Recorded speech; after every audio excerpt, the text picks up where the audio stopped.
Welcome to part 2 of the On the Shelf Anniversary podcast. If you missed the first part, stop right here, go back and listen to the first part before continuing. Otherwise, thank you for listening. Here we go. Well, that was fun. George and Jason. And man, I'm just glad we were able to have them both on the show. It's great. It's always great to talk to George. You know, he's such a young guy with all this energy, and Curve has been around for a while. They've been doing some amazing things. Big fan of the Stealth Inc. series. Stealth Bastard and Stealth Inc. are phenomenal. Yep. Really do hope that I can play those on the Switch someday. Yeah, George is really active in the community, and I know that Jason's just super busy. So it's really, really great that we got a chance to sit down with both of them at the same time. That was really a treat. And now, this month in gaming history. You keep trying. I think like it's working. No, I think it's working.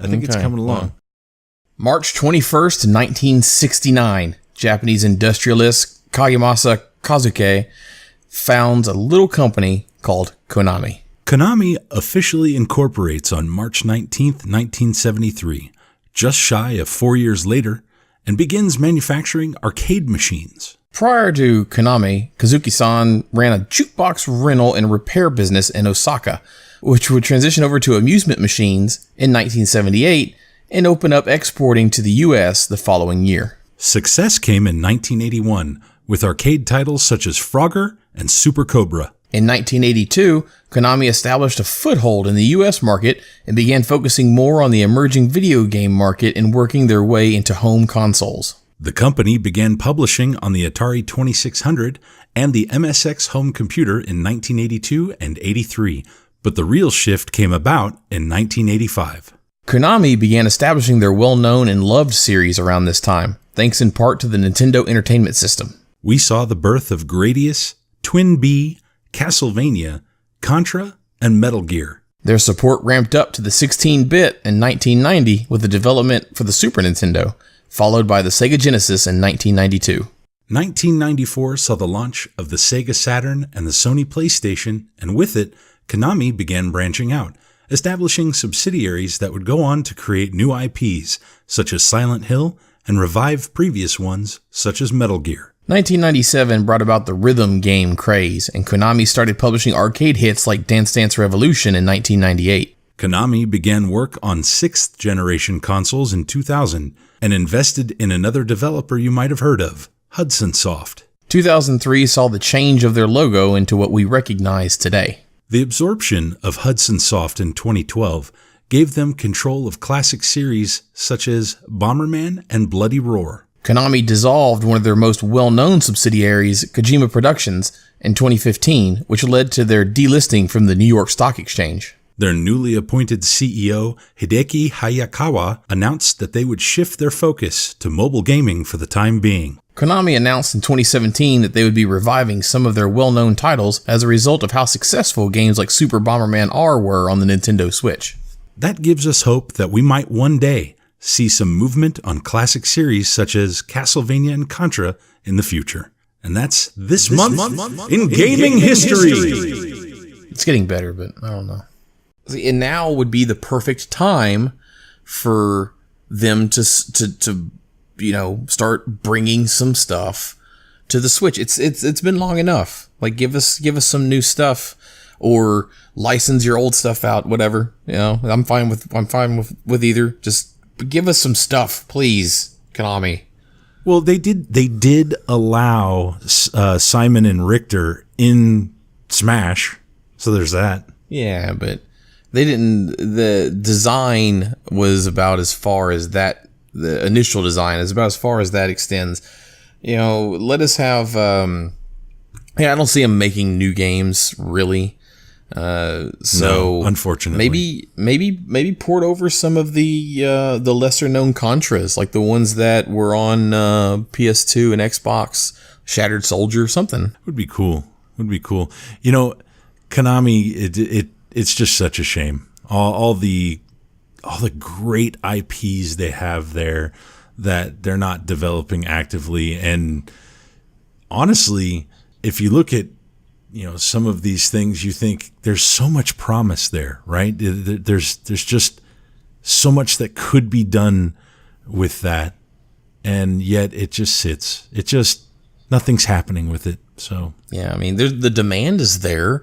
Look at games like Bloodstained. I mean, that's a Castlevania throwback, and people are chomping at the bit to get their hands on it. I mean, obviously, Castlevania would do good. Trust me, every time I see Bloodstained, it gives me pause to think about what would happen if Castlevania were to have a nice update on there. So all that fun aside, no, you missed it. Oh, come on! I fed that to you on a platter. It gives me pause. Oh, wow, man, that was so obvious too. No, it wasn't, because I don't associate paws with paws. Cats, gentle bros. Speaking of paws, apparently.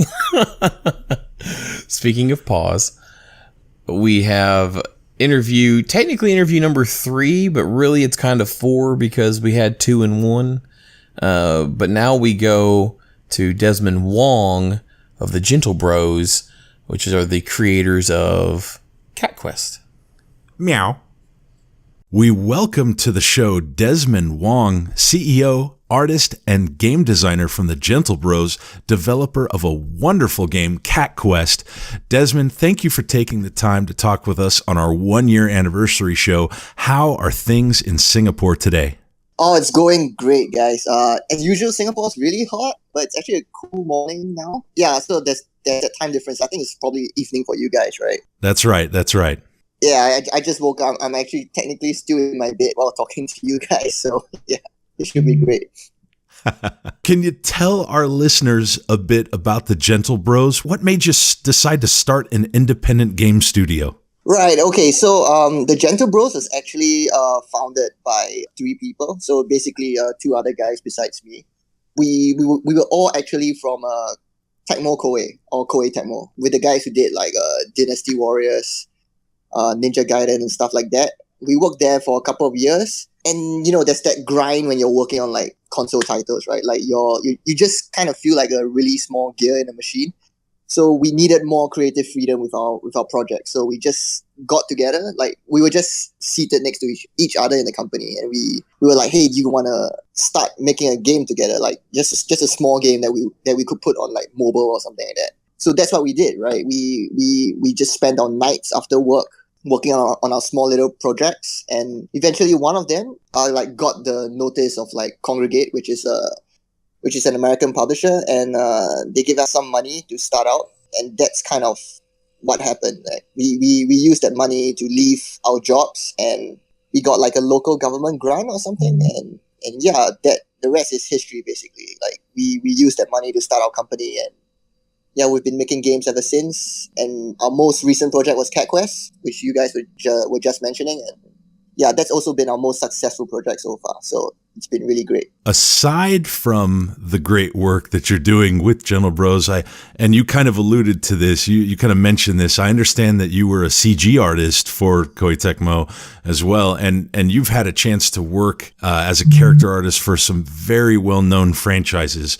How much of that experience are you bringing over to what you're doing with projects like Cat Quest and its sequel? I was a character artist on stuff like Dead or Alive, Fatal Frame, and Dynasty Warriors. So obviously all those games are vastly different from what we've been making, right? So like first and foremost, those games were 3D games, and they were mostly human-based characters. Like Cat Quest, as you know, is all just animals, like cute cats and stuff like that. So skill-wise and like style-wise, we couldn't really bring much over. But what really helped us when starting our own company was basically the work methodologies, the pipelines and stuff that we learned while working at Koei Tecmo. So even simple stuff like how you name your files, right? Or like the pipeline of how you get your art into the game engine and stuff like that was all things that really helped us when we started our own company, because we knew how all this would and can be done like right from the get-go. There was like no learning curve. There was no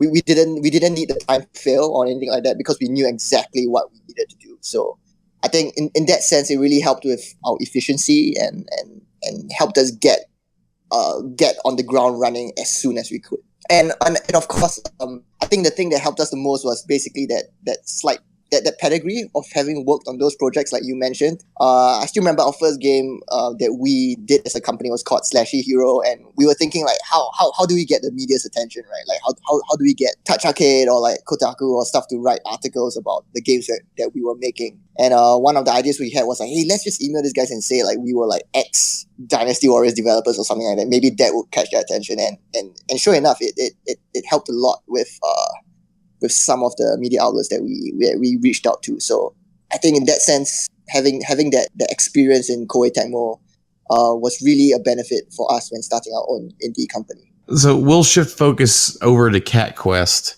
I understand the game actually started off as a dance game and transitioned over to an RPG. How did that come about? Oh man, it's a super long story, man. So so we were fresh. We were fresh off Slashy Hero, our first game.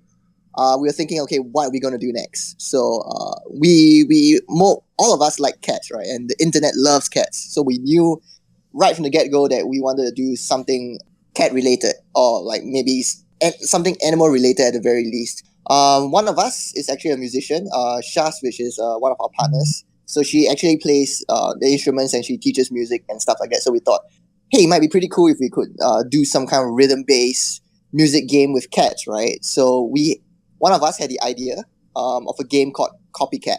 So it's a dancing rhythm game where you play as a cat, and it has a little bit of like social multiplayer mechanics as well, where you had to kind of copy the moves of another player.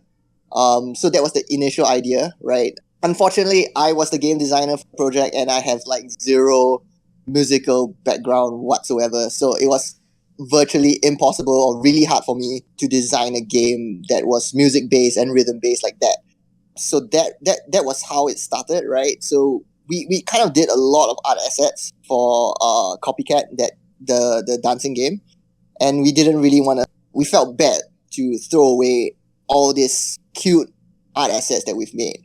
So we thought, hey, maybe is there a way that we could like change the game mechanic, change the idea of the game, but still keep these cute characters? And that's how and that's kind of how the prototyping phase came about.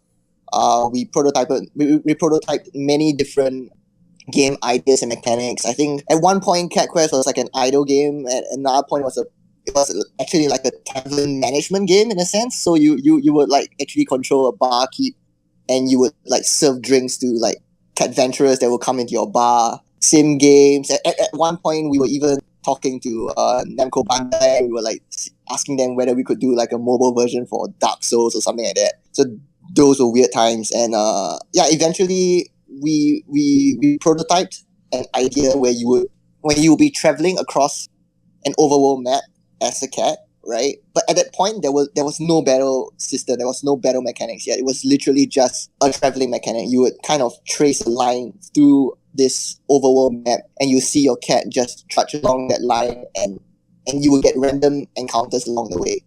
So that was really the very first initial concept for Cat Quest.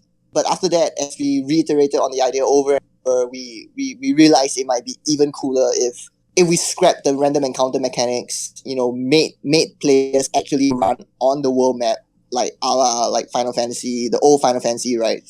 The ones with the overworld maps and stuff like that, and you actually fought the enemies on the map itself. So that really was the turning point for the project. Like once we had that idea down, everything else came into place. Like sleeping in towns, like the towns are just on the map. You don't need to enter them. All the dungeons acted as like levels, quote and unquote, in our game.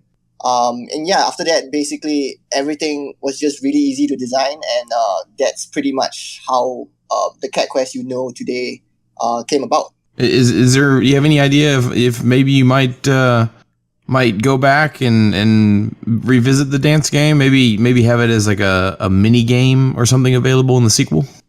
I mean, we've had a lot of fans actually ask us bring back the dancing game, right? Like because like it just sounds so interesting. Like how can a game like Cat Quest be a dancing game? But yeah, unfortunately, unless we can hire someone who has some kind of a musical background and game design experience, is going to be really tough for us. Because currently, as it stands right now, I'm the only game designer in the company. So, and I have no musical background whatsoever. I can't even like sing. So yeah, so it's going to be really tough. Yeah, it's going to be really tough for me to design a dancing game. But yeah, I mean, we wouldn't rule that out. Like even Persona has a dancing side gig, right? With their Dancing All Night series and stuff like that. So I saw yeah, that. so so we wouldn't really rule out the idea. I mean, it'd be really cool to do it in the future, and yeah, if it does happen, right, it'll be a miracle in a sense. Yeah. All right, we've beat around the bush a little bit, but our listeners would probably be upset if we didn't ask. Right. You've already answered the why cats, but was there a specific cat that was an inspiration for this? A specific cat? Actually, no. I mean, strangely, we just didn't have one. All we wanted to do was design our own cat, right? So, but the colors and stuff of the cat was actually inspired by Pikachu. So our cat is yellow for a reason, right? So because we all really like Pokemon, we think Pikachu is really cute. We thought yellow is a really striking color, so that's pretty much why our cat is yellow. But there isn't actually any real life cat that we were inspired by. I mean, we took a lot of inspiration from a lot of different cats, like a lot of interpretations of cats, like Garfield, like Felix and stuff like that. We kind of looked at all of them, and we kind of took the best parts that we felt from each of these characters, and we combined it all into our art style. And yeah, that's how our cat came about.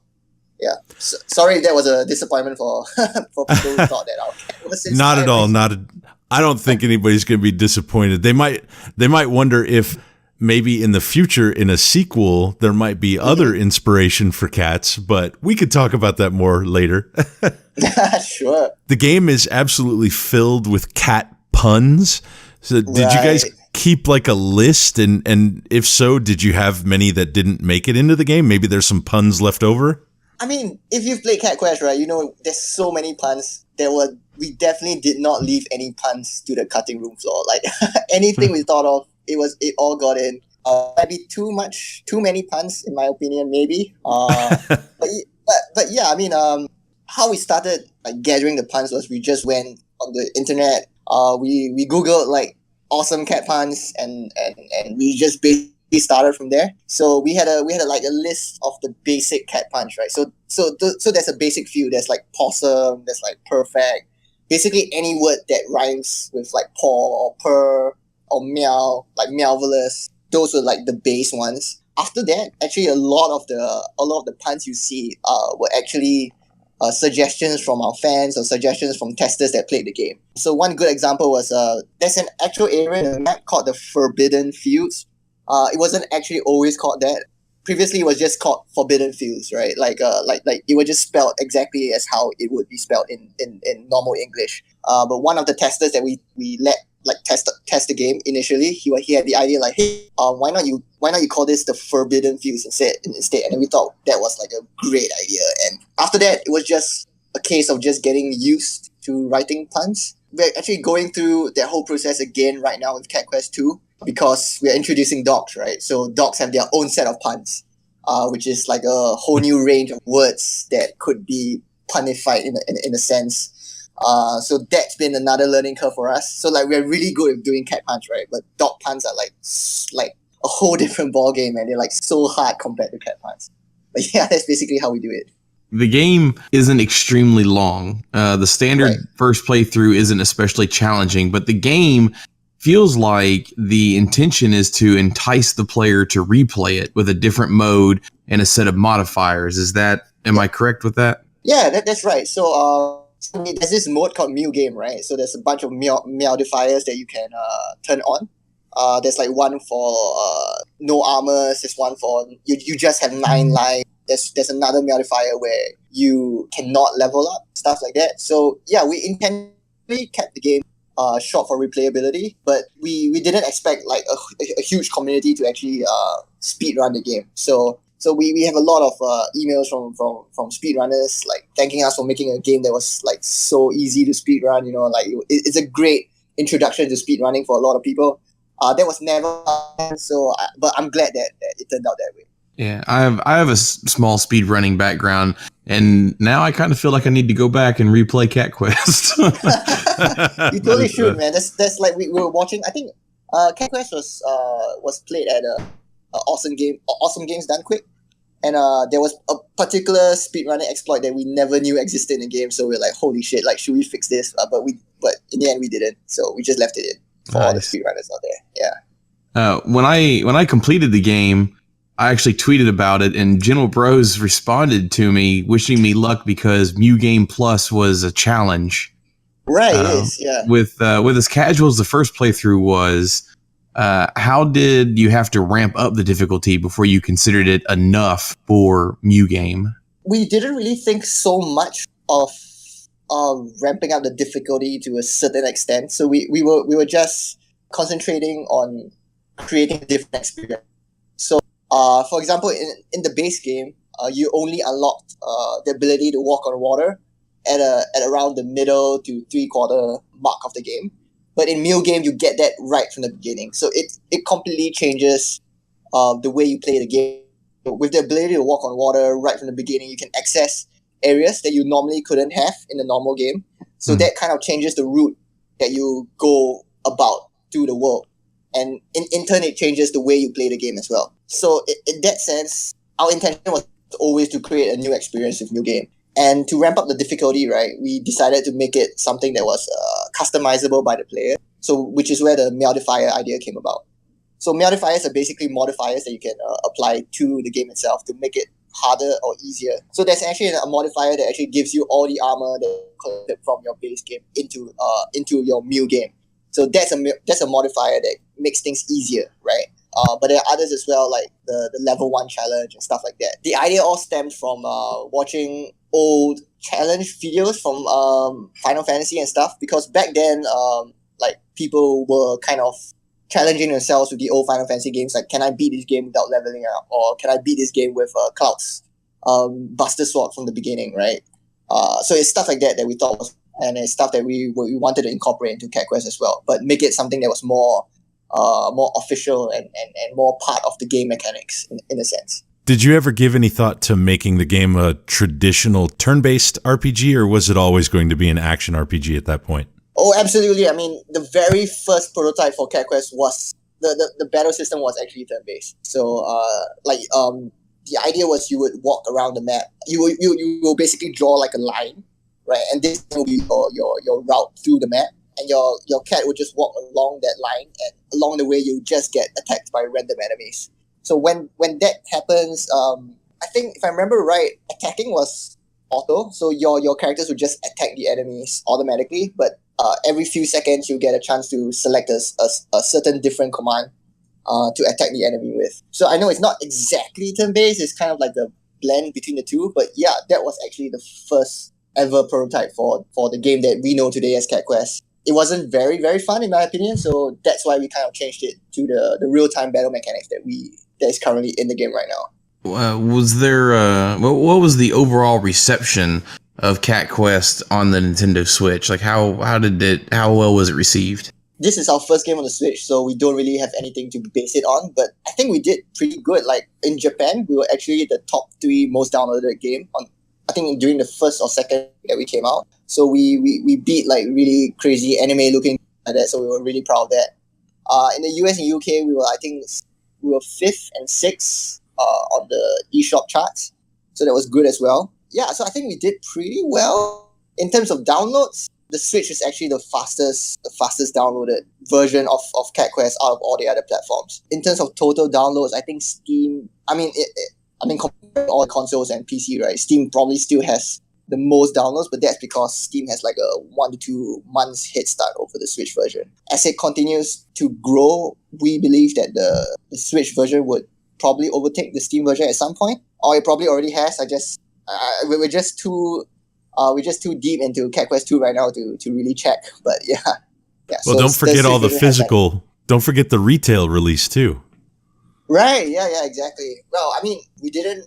I'm not sure how many physical versions that we printed, but yeah, you're right, man. We definitely can't discount that as well. Yeah, I played mine. I play most of my games physically, but Cat Quest, I have a physical ESRB copy.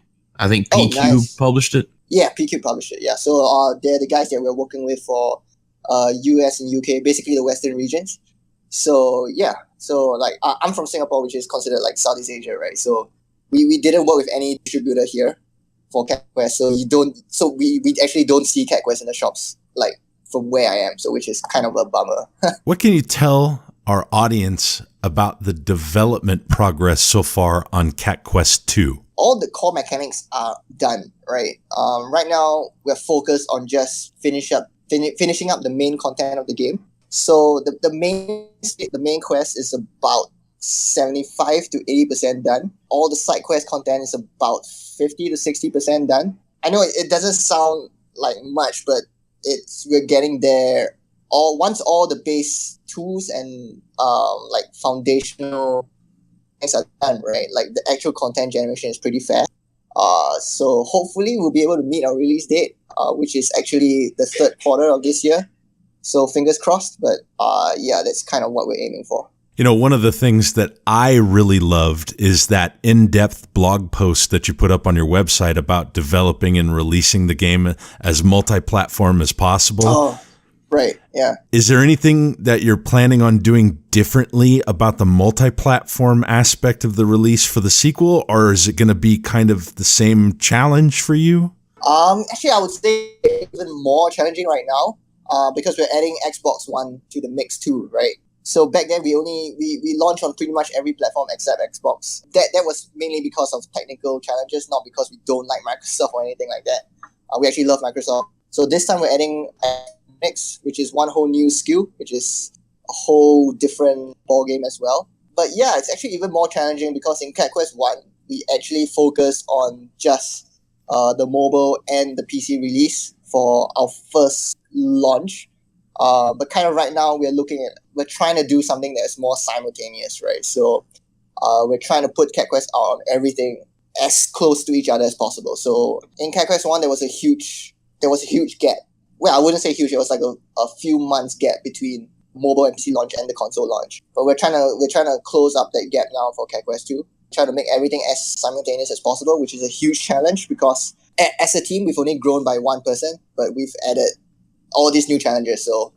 So yeah, hopefully we don't screw it up. But yeah, so nothing really about the release schedule that we can announce right now. But hopefully that shed some light on what we are planning to do. From a gameplay aspect, what do you think will set Cat Quest 2 apart from the original? Oh, definitely the fact that you can play as a dog this time and you can play the game with a friend.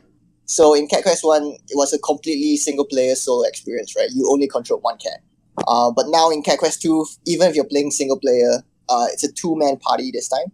So it's both a cat and dog going on an adventure together. So what this means is you can actually swap between the cat and dog at any time, and the other character will be AI controlled. You can customize both characters in any way you want. So you can give the dog a certain set of spells that you would like him to cast in battle, and the AI will be smart enough to actually cast it. So there's all sorts of different strategies you could come up with, right? You could make one character the tank, and then have him just soak up all the damage from the enemy while you stand behind and just shoot enemies from afar with your mage staff or something like that. Or you could make the AI companion like a fully fledged support class, like so you give him all the healing spells, you give him all the support spells. So there's a whole new host of strategies you could go about with the game as well right now. And on top of that, at any time in the game, the co-op experience is completely seamless. So you could just imagine you could be playing by yourself and your friend comes in, right? Say, hey, I want to play some Cat Quest 2. It's like, sure, just jump in, man. So your friend can just hook up a controller, select 2P mode, and just seamlessly join the game wherever the original player was at previously. So we're really excited about that. And it's also one of the toughest challenges that we've had to face so far because Cat Quest traditionally has always been a single player experience. But now adding co-op completely changes a lot of the mechanics that we've been comfortable with so far. Yeah, you've already mentioned a little bit about this. Was to bring up similarities. I was going to ask if Cat Quest 2 is going to have the same level of cat puns or even more, but You've already said we're getting dog puns this time. Yeah. So the idea is to still retain the cat puns that we've got, right? But we're making it mean more this time. So it's kind of, back then, the idea behind the cat puns in the first game was that we would just use it as often as we could, right? So in that sense, I think it made some people. Actually, I'm not so sure about this, but we've had some feedback that there were too much cat puns, so I'm not sure about that. But we're definitely making the cat puns mean more this time. So we're using less of them. We're making them more meaningful in the sense that we're using them in places where they would actually be funny or actually make more impact as you're reading it, right? So we're not just using it everywhere, every chance we can right now, but we're using it in places that has the most impact for the players while reading it. And to balance this out, we're adding dog puns as well. So the cats, they talk in cat puns, but the dogs, they talk in dog puns, right? So it's kind of like, you can think of them as like the languages of each race in a sense. So there would be occasions where like the cats won't understand what the dogs are saying because their dog puns are, dog puns, and cats don't get that and stuff like that. So it's pretty much like, it's almost like their language in a sense. Yeah. With 2, do you intend to flesh out a full RPG story that runs into several tens of hours, or is it going to be like the first game where you work towards enticing the replayability of a shorter story? So we're still going to do that replayability aspect, but on top of that, right, the main quest itself it's already going to be double the length at the very least of the first game. So it's going to be in Cat Quest 1 there were 10 main quest missions, but in Cat Quest 2 there's going to be at least 20, so it's already double the length. In terms of just general content, there's already double the content. So there's 2 kingdoms to explore. Besides Fellinga, which is the cat kingdom, you'll be able to explore the Lupus Empire as well, which is the dog kingdom. And both kingdoms are on the map itself, so there's no loading between. So you could actually walk across the ocean and reach the dog kingdom completely seamlessly.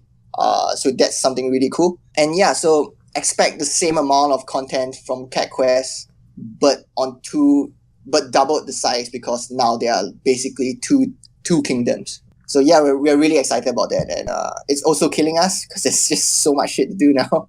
But yeah, hopefully it'll be fun for the fans. Hopefully, yeah. I think it will be. I think everybody will really enjoy that. If you were to look beyond Cat Quest 2, right? Do you have other ideas for the types of games that you would like to create? Yeah, I mean, currently right now our plan is to continuously build this Cat Quest IP, right? So like IGN was actually asking us how many Cat Quest games are there going to be.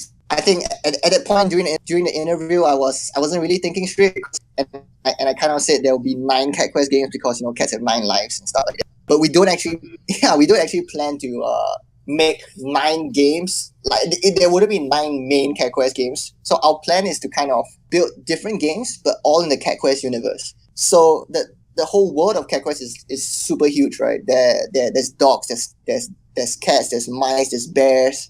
There's all sorts of stories that we could tell, right? So we have ideas. So far, we have ideas of making a stealth-based game set in the Cat Quest universe. Maybe you play as a cat burglar and you're like robbing museums and stuff like that. We have other ideas of creating a Metroidvania where you play as a character that's like going through this dark castle and you're trying to defeat a main villain or something like Hollow Knight. So with all these ideas that we want to like go ahead with for a future project. So these games won't be like sequels to Quest. It'll be completely different games, but set in the Cat Quest universe. So that's kind of what we're going for, right? Going forward from here on out. So we'll expect to see Cat Quest fighters in the future, right?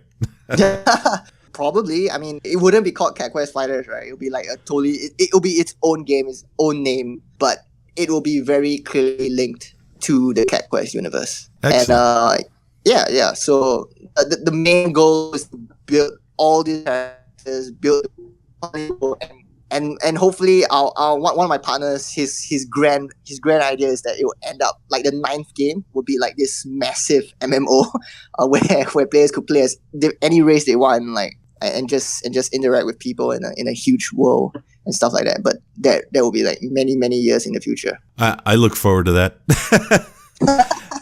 Yeah, so do we. You know, for us, it's a big celebration this month. Not only is this our anniversary for On the Shelf, it's also the 2-year anniversary of the Nintendo Switch. What has been the biggest surprise to you about the Switch so far? I think the biggest surprise for me is how much I would actually love playing on my Switch. So when I first heard the idea, right, I was like, okay, I think this is going to be my new handheld console. Like it will be my replacement for the 3DS or something like that. But there's been so many quality games that have come up for the Switch. I mean, from Zelda to Pokemon to even a lot of the remake. A lot of the remasters, right? Like I just bought Onimusha for the Switch, which is something that I unfortunately missed out on when I was younger. So it was a great experience to play the game again all these years in the future. And strangely, the game still holds up. So yeah, it's really a console that has really overtaken my PS4 and my Xbox One as like my primary console. And I was really, really surprised about that. Like I would think, because as it's always been, right? Like the Wii U and all the Nintendo consoles for the past couple of generations have always been that secondary console you would get in addition to your PlayStation or your Xbox. But currently for me right now, my Switch is my main console, and I'm always looking forward to playing all the new indie games or whatever new like AAA title that's coming out for the Switch. We can relate to that. What game are you looking forward to seeing on the Switch, or you wish would come to the Switch? I'm not sure if this is a popular opinion, but I actually want like Wind Waker HD on the Switch, like really bad. Like Wind Waker was one of the Zeldas that I missed out on somehow, and I missed out on it again when the HD version came out. So I really want that on the Switch, and there was that rumor of Persona 5 coming on the Switch as well, right? I'm not sure if it's been confirmed already, but I really want to play Persona 5 again on my Switch, even though I've already completed it on my PlayStation 4. But yeah, so right now these are the two games I really, really want to Switch, and Nintendo, please make it happen. We'll talk to Reggie for you. Thanks so much, man. Make sure he knows. Yeah. Last year, Nintendo gave us some interesting surprises. What surprises do you think Nintendo has in store for this coming year? Surprises. I think maybe we'll get to see a brand new IP, probably. That will come out of Nintendo. Well, I mean, a lot of us were kind of expecting a Switch Pro to come out, right? Like a more souped up version of the Switch, because as fortunately as we all know, like the Switch is the most powerful thing out there. So there's lots of games that have run pretty poorly on the Switch. So a more powerful version of the console will be hugely appreciated. So I don't really consider this a surprise, because I think Nintendo is definitely gonna do this, because history has proven so, right? I mean, like the 3DS has had the 3DS XL, which is and the more powerful version of the 3DS that came out near the end of its life cycle. So I'm pretty sure Nintendo would do that, and I'm hoping they would, because I definitely want to spend my money on something like that. We're on the final question now, and this is a bonus question.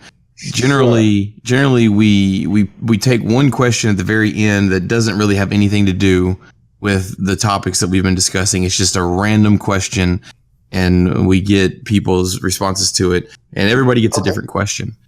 So your question is, finding food in dungeons and sewers is very commonplace in the gaming world, and for the most part, it's going to heal whatever ails you when you consume it. So what food could you not resist, even if you found it inside of a dusty box in a basement of a haunted house? Oh, it's definitely a fried chicken, man.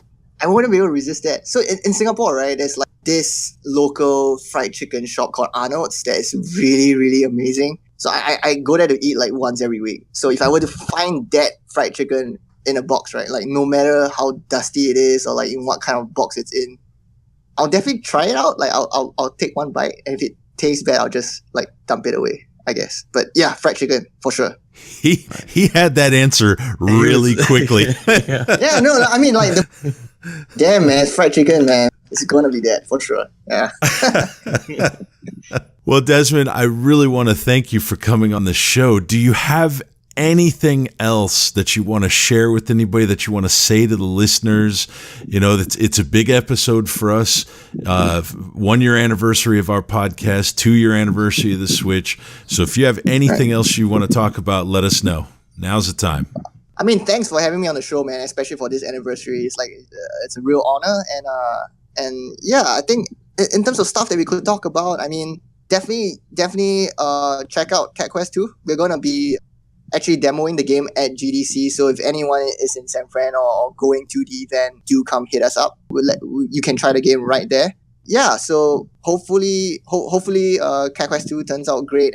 And yeah, do follow us on Twitter and like our Facebook page to hopefully learn more about the game, stuff like that. Yeah. Do you want to drop those addresses? You want to tell everybody what the ad is and where the Facebook page is? Yeah. So Twitter is @thegenoBros. Our Facebook page is, I guess you can just search for Cat Quest, and hopefully it'll turn up. Yep. I don't have the actual link with me right now. Yeah. Yeah. So everybody, make sure you guys do that. Get out there. Go check out the Facebook page. Go follow them on Twitter. I got to tell you, I've been following for a while. It's great when there's cool little tweets, especially when you guys end up retweeting something from somebody that's been playing the game. Yeah. And yeah, congrats on you guys for having your anniversary, man. It's going great. Sounds good for you guys. The Cat Quest Facebook page is facebook.com/catquestgame. There we go. Right, I think so. Okay, hey, thanks for that. Again, thanks for dropping by. We really wish you the best of luck on Cat Quest 2. We're looking forward to playing it.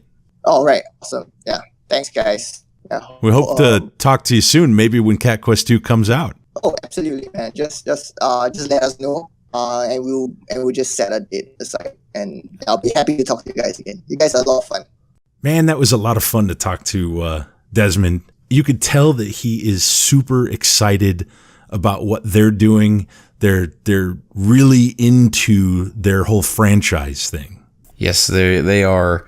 They're pushing right along and cranking out the good work that they're doing on their games. They're really dedicated to the games, and hopefully by now Desmond's feeling a little bit better. He was under the weather during that interview, so hopefully he's feeling a little bit better now. But you wouldn't really know, man. He still had a lot of energy. It was great to. He had more energy than I would have being sick. He had more energy than you did. He has more energy than I do now. That's for sure. Yeah. I mean, it's Cat Quest 2 is going to be really cool. The idea that you can play as a dog too and have that kind of parallel thing going on, and you're playing really co-op, even if it's single player. You have two of the characters that you got to roll with, and the different abilities, and plus, who knows what kind of dog puns they're going to come up with, right? I have a feeling there's going to be some good ones in there. I totally agree.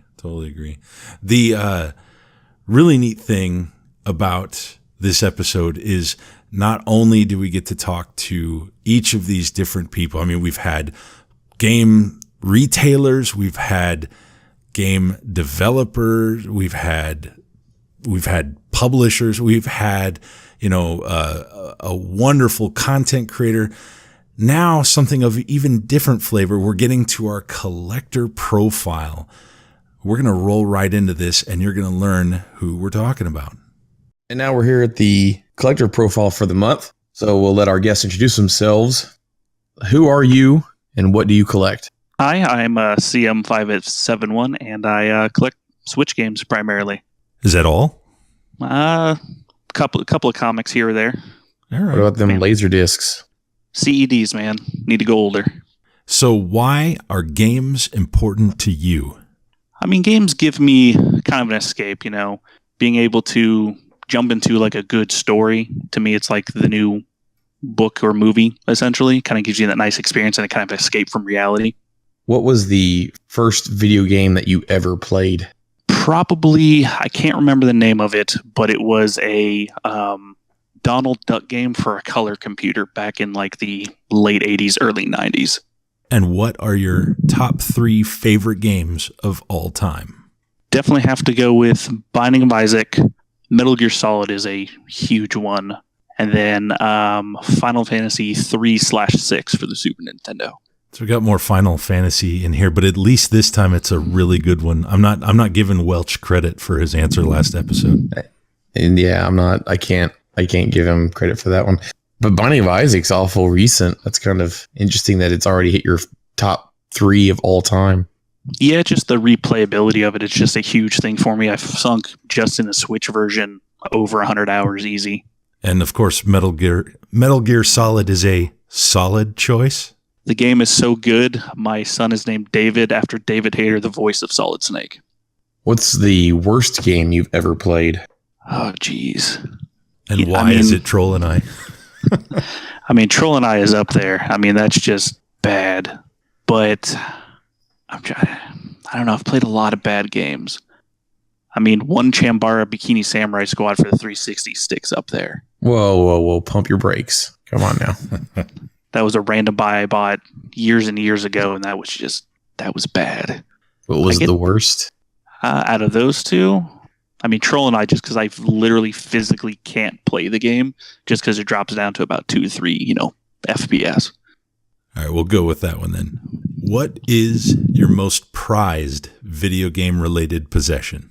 I have 2. One is I have an Amiibo kiosk that I got taken down, and then another one is the Metal Gear Solid 3. They had a basically a fake cardboard record where the center popped out and it was a CD, and that has the main theme song Snake Eater on it. Yeah, you got to pick between those two. There's no playing. Actually, there is playing. That's exactly what we're doing here. We're playing favorites. So you got to pick. I probably have to go with the Metal Gear, just because that was kind of hard for me to find, because that was a Tokyo Game Show, I think 2008 exclusive. I kind of feel like this is going to be obvious, but who is your favorite video game character? Well, yeah, Solid Snake, easy. So what is or was your first adventure in collecting before the Switch? Probably PS2. I worked at GameStop a number of years ago, and that allowed me to kind of get some of the harder to find games like Rule of Rose, the Marvel vs. Capcom 2, the Shin Megami Tensei, Digital Devil Saga 1 and 2, things like that were a big collector item for me to find. That and Atlas games in general. What game do you want to see get a physical release? Probably the main one that I really want, and I know I'm like one of 2 people that want it, is Heroes of Monkey Tavern. I don't know what it is about that game, but I mean, it's just so good, and I think it really deserves a physical release. All right, here's the big one now. Name 3 collectors that you challenge to be guests on our next episode. I'd have to say one of them is from Twitter, Joshua French. I think he would be great for this. Schlib would be another one, and let's do, for a fun wild card, I'd say Faye, just because I think, that crazy German guy. Good choices all around. Now, this being kind of a special episode for us, I did want to expand a little bit more than just the 10 questions and kind of mention to everybody that CM is the reason why the NS Collectors subreddit was started. And I wanted to ask you, what made you start that? Basically, I've always been like an early adopter of consoles, always buying them day one, but I never really like hardcore collected them. And once the Switch came out, had an absolute blast with Zelda. I was like, you know what? Why not start trying to collect a lot of games for? And I was going through and I was finding all these games. And I was like, all right, let's kind of expand to, other regions and things like that. So I started to look into it. No one really had like a list going. And I was like, all right, let's make a subreddit. Let's make a list. Let's try and make this, something easy to track. And then it just literally blew up from there. And then subsequently you created a matching Discord for it as well. Yeah. That was just because I was like, hey, the subreddit, once it hit like 100 subscribers, I was like, oh man, this is huge for me. Let's make a Discord that we can all chat with and, play multiplayer games. And it just kind of exploded. I can tell you that I'm happy to be a part of that community.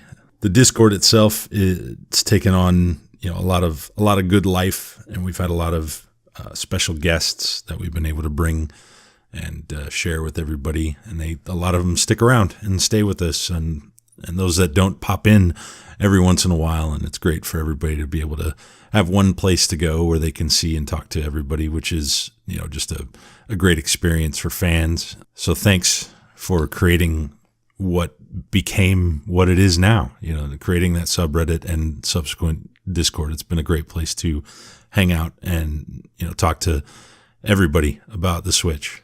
Yeah, I mean, it was just a great little idea I had, and I'm great. So many things, came from it. Like this podcast is easily one of the podcasts I listen to a lot, and I don't think it would be here without it. It's up to every. Other people might have a different idea as to whether or not they should be thankful for that, but we appreciate it. Well, thanks a bunch for dropping by. No, thanks for having me.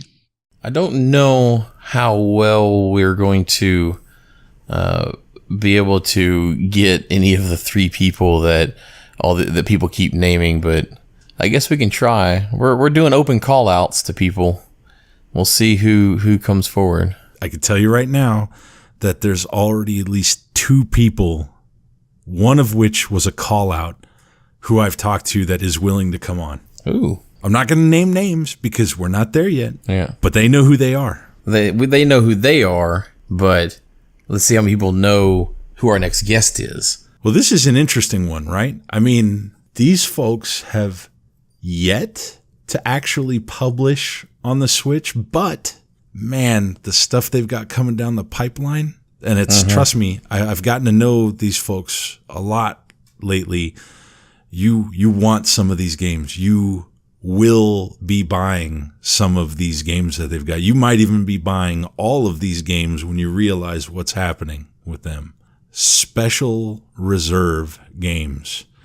The folks that brought the beautiful 224-page Ammonomicon with Enter the Gungeon on PS4. That thing it's wonderful, and that is one of the games that they've got in their pipeline for the Switch. So let's hear all about it. It is our pleasure to welcome both Jeff Smith and Andy Grace from Special Reserve Games to On the Shelf. How are you both doing today? Hooray! We're good. Yeah, just holding it down in Dallas, Texas. And Berkeley, California here. Yeah. So we've got 2 time zones here together, and in a third time zone, talking to you. So we're creating magic. That's the kind of magic we like. Let's take it back in time. Each of you have been involved in some very interesting things in your previous lives. Can each of you share a little history from before the creation of Special Reserve? Where do you want to start? Like how far back? In the beginning. Where'd you go to high school? Oh, I'm from St. Louis, so that's where a lot of us would start. I don't know, Smitty. I mean, like, ladies first. You go ahead. Well, you want me to tell your story then? As far as I know, Andy Grace has always just been there with me, making it happen. No, I mean, me then on, I guess my career started probably around 1996 when I officially joined Terminal Reality Inc., TRI, which was at the time, I really was part of the company in 95, but I didn't come down and join till 96. But in 95, they were exclusively a Macintosh developer making a game called Terminal Velocity for the Macintosh. And some people at Microsoft saw it and went cuckoo crazy over it and wanted them to port it to this new thing, Windows 95.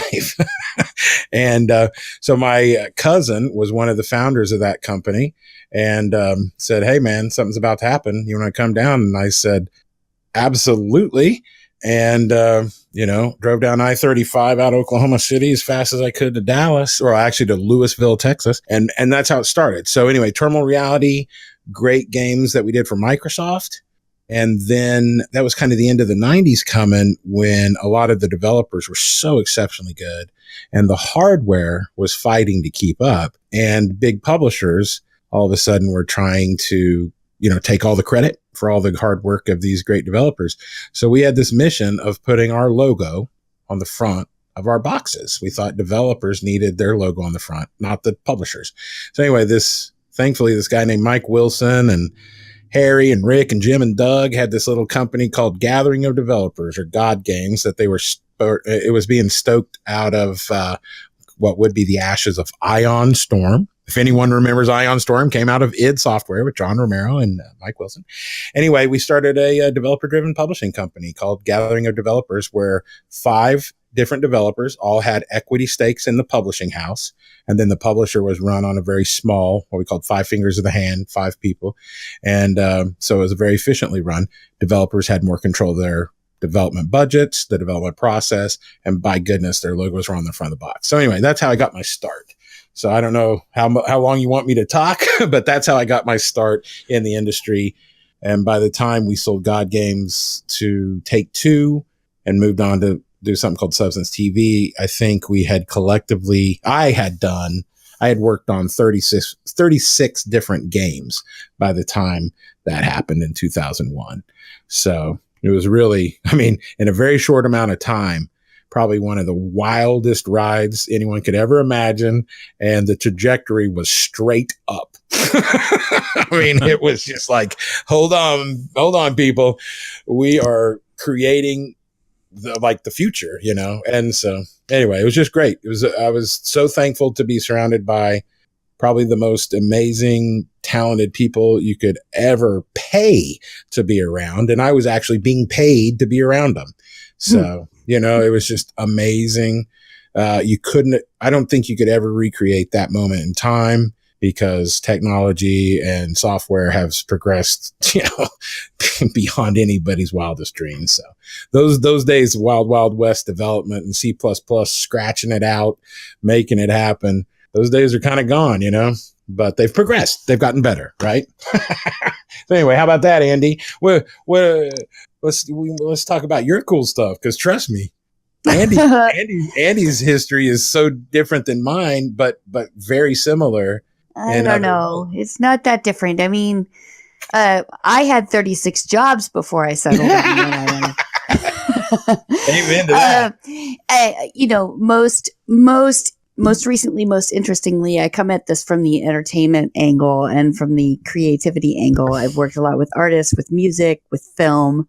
I've always had an interest in film. And in fact, I spent, something like 15 years working for the Burning Man organization, running communications, all different areas of business. And that included the media operation and the filmmaking that happens there. And I've always been interested in film. I've made a few movies myself. And when in 2015, Mike Wilson wanted Devolver to start distributing films, I helped to start Devolver Digital Films. So that's, where I came into the family officially.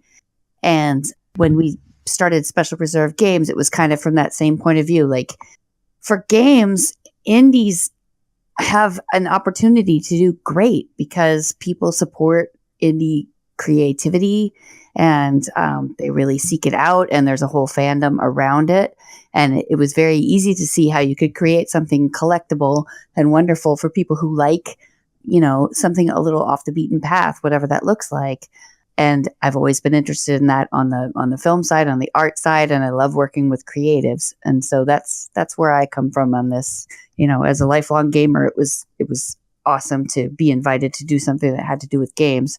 And my kid thinks I'm the coolest person in the entire world. So it's a win-win all the way around. You mean it's not true? Well, I like to leave that to the audience to decide, as my dad would have said. Yeah, we all know what year we were born, and so each year we're like, yeah, So yeah, I come at it from a point of view of business and organization and communications and community relationship and community building, and definitely working with artists and trying to make things bigger than they were without us, like elevate a game to a new audience. What we do is take the IP of a digital game and expand it to those people who really want something they can hold in their hand, or something that makes that world of that game real, and it's a piece of art you can put on your shelf. It's this beautiful printing that happens on the cover of what we make, and I love the artistry. It's a fun, creative world to engage in. Mm-hmm. It is amazing. That's going to lead us up to Special Reserve. how did the two of you come to start Special Reserve Games, and what's your goal? Man, I think I was on the side of the street begging with a sign, if I'm not mistaken. And I just felt sorry. I felt so bad. Well, I Picked up a stray? Well, no, I was selling oranges, and I was known for my oranges. And I'm just really addicted to citrus, and so we called her the you want to start a game company? Yeah, Valencia Queen, they say. But Valencia, California. Well, no, in all honesty, I was just thinking about what we were talking about when you were talking about some of the history there. And then this is a great question, because when Andy and I first even started talking about Special Reserve Games, we were also talking about something else. Yeah. And there was a completely other pitch, and it was to the partners of Devolver, and it involved let's just say a road show, a consumer road show, where Andy and I were going to build a vehicle, if you will, and put it on the road for about 6 months a year, going around to places or whatever. To visit all those people who can't necessarily make it to a games show in a big city. Yeah. We were going to go to not even St. Louis. Where would we have gone in Missouri? Columbia. Yeah, Columbia. I would have gone to my hometown of Enid, Oklahoma, or something like that. Medium-sized markets that had 100,000 people in it, that kind of stuff. For what Andy just said. So we had two vibes of bringing it to the people in a tangible way, if you will. And I'm going to say this out loud. Mike Wilson shot down our idea because he said it was too nice, and it was brand new, and he thought that would ruin the image of Devolver. I don't know if those were the exact words. Well, he said it didn't fit our brand because it's too nice. It's brand new. It doesn't fit the image, and it wasn't like a disparity. He was saying, we're kind of gypsies. We're kind of traveling gypsies. So if we can roll it out with a $250,000, vehicle that looks shiny and brand new, that doesn't really fit who Devolver is. And I was like, I didn't quite understand what he meant until we actually started working with him. So we can get into that later, but just their attitude and the humbleness that Devolver takes in their approach with all their developers. And that's starting with where it counts in the pocketbook, and the deals that they make with them are so lopsided in the developer's favor that then I understood why Mike Wilson didn't want this shiny new toy. I was like, why wouldn't you? It's like, oh, I get it. Because you don't want the developer pulling up in a more expensive car than the developer, or the publisher, in a more expensive car than the developer. So I went, aha.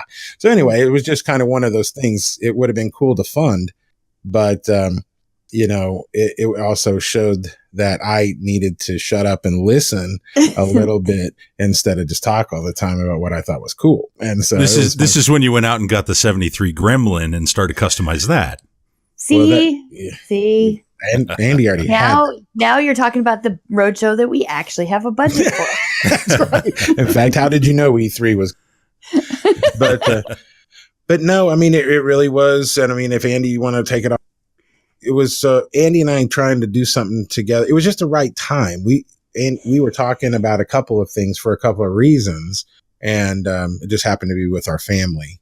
Well, in physical releases, I mean, if I made, the Devolver catalog being ripe for such treatment, we had a friendship with Limited Run that emerged right about then, and instead of just outsourcing, let's do some physical versions of Devolver titles, it was really easy for that to be the first place that we focused, because, that's where we're cutting our teeth on making physical releases out of digital games. And I think in the future, we want to work with a lot of other titles, but there's so much good stuff and such a developed fandom for these titles. But, no matter what you say, as much as I love indie games, no matter what you say about them, there may be people that haven't bought some of the best indie titles because they're not physical yet. True. And collector's editions are one wonderful thing we can make, but some people just collect physical. I collect physical. I play physical. I don't like to buy just a code. I like to hold it in my hands. And so there was this opportunity for Smitty to apply what he knows about manufacturing and all the things that he knows how to juggle, and bring some, titles that may not be the first in line for mainstream physical treatment unless somebody picks them up and shows them to the world, and that's what I've been doing with the movies that we were working on and all of that for a long time. So just making it a little bigger, like I said, bigger than it would be without us. Yeah. Expanding the IP.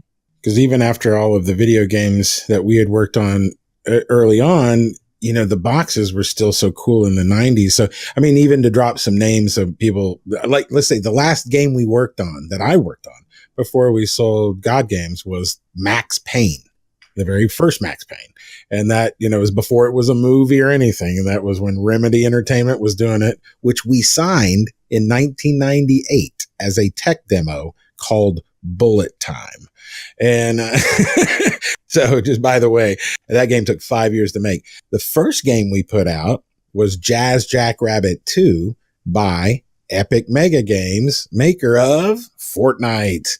So go look up Jazz Jackrabbit 2, kids. And, but the boxes back then, we put so much love and thought. We're talking late 90s, early 2000s, not, World War II era. And we cared if there was an emboss or a deboss or a foil stamp. And us as developers, we demanded that publishers spend as much as they possibly could to make our boxes amazing, because those boxes had to sit on that shelf and sell those games, because there was no reliable internet, rating sites back then. Blues News, GameSpot was just coming on. That kind of stuff. So there, those boxes were so important to us back then that the generation that still appreciates that physical game now also remembers, that those games did more than just hold a disc or a cartridge. Those boxes were part of the art, right, and part of what it was. And that just got lost in this compressed digital download world, Andy, somewhere along the way, you introduced a new friend, Sarge. Can you tell us a bit about Sarge and why they're an important member of the team? Well, as we were developing what Special Reserve Games would be, and we started thinking about our initials and what our logo would be, I think that I can speak for both of us when I say that we're dog lovers. And how do I say it? How do I say it without giving away the entire farm, Smitty? I mean, Sarge emerged as a voice for the brand, somebody that could speak to the fun of play, because dogs love to play. And she is here to rescue you from the cold reality of digital fandom. when you can't hold something in your hands and you're a huge fan of that game, but there's nothing on your shelf and nothing on your back, no t-shirt, no pillow on your couch, no sticker on your car that says how much you love that experience of playing that game. You don't want me to talk about the booze? Bring you those things, yeah, and especially handcrafted, bottled kind of way. So. Well, remember also we had a wink and a nudge to booze early on, because we were Special Reserve Games, and it was Special Reserve and all that, and we had a handwritten font, and then we started gravitating toward Andy and I came up with some crazy stuff just during calls where we were trying to find textures, and we were trying to find a wood grain that could be a background for something or whatever. And then we happened upon a barrel, and then that barrel happened to be around the neck of a dog. And then we're like, every good liquor company has an animal as, think of all of the booze you see, Grey Goose, or hey, Jägermeister, it's got the psychotic demon thing on it. But anyway, so that was just, we thought we needed an animal. And so the cold hard reality, saving you, rescue dog, boom, Saint Bernard just, was an easy. And then we were looking at it with we were trying to get that wood grain off the barrel. And so that was it. And then we had a great artist, concept up with us, a guy named Chris who drew her up, and she became Sarge. Because she's a she. Yeah, she's a she. She's a female dog. And she barks at nasty people, and she woofs to praise them, and has all of her pups in Discord and Twitch that she watches over. It gives a really nice voice for us to be able to talk to fans. Yeah. And people love to share their pets with us. That's and we love that. And I mean, the reason I love that is that when I visualize people who are playing, they're sitting with their pet next to them on the couch or whatever, and that's who sees them game the most in their lives.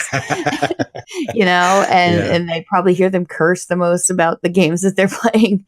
And I just think it's fun. It's really fun. And so Sarge is she's a dog that works for a video game company, and she's our boss. And that's right, because we make games and we can still have fun, and games all this is fun. It's amazing. And I just unfurled. I just came across in cleaning out my office a bunch of the fetch balls.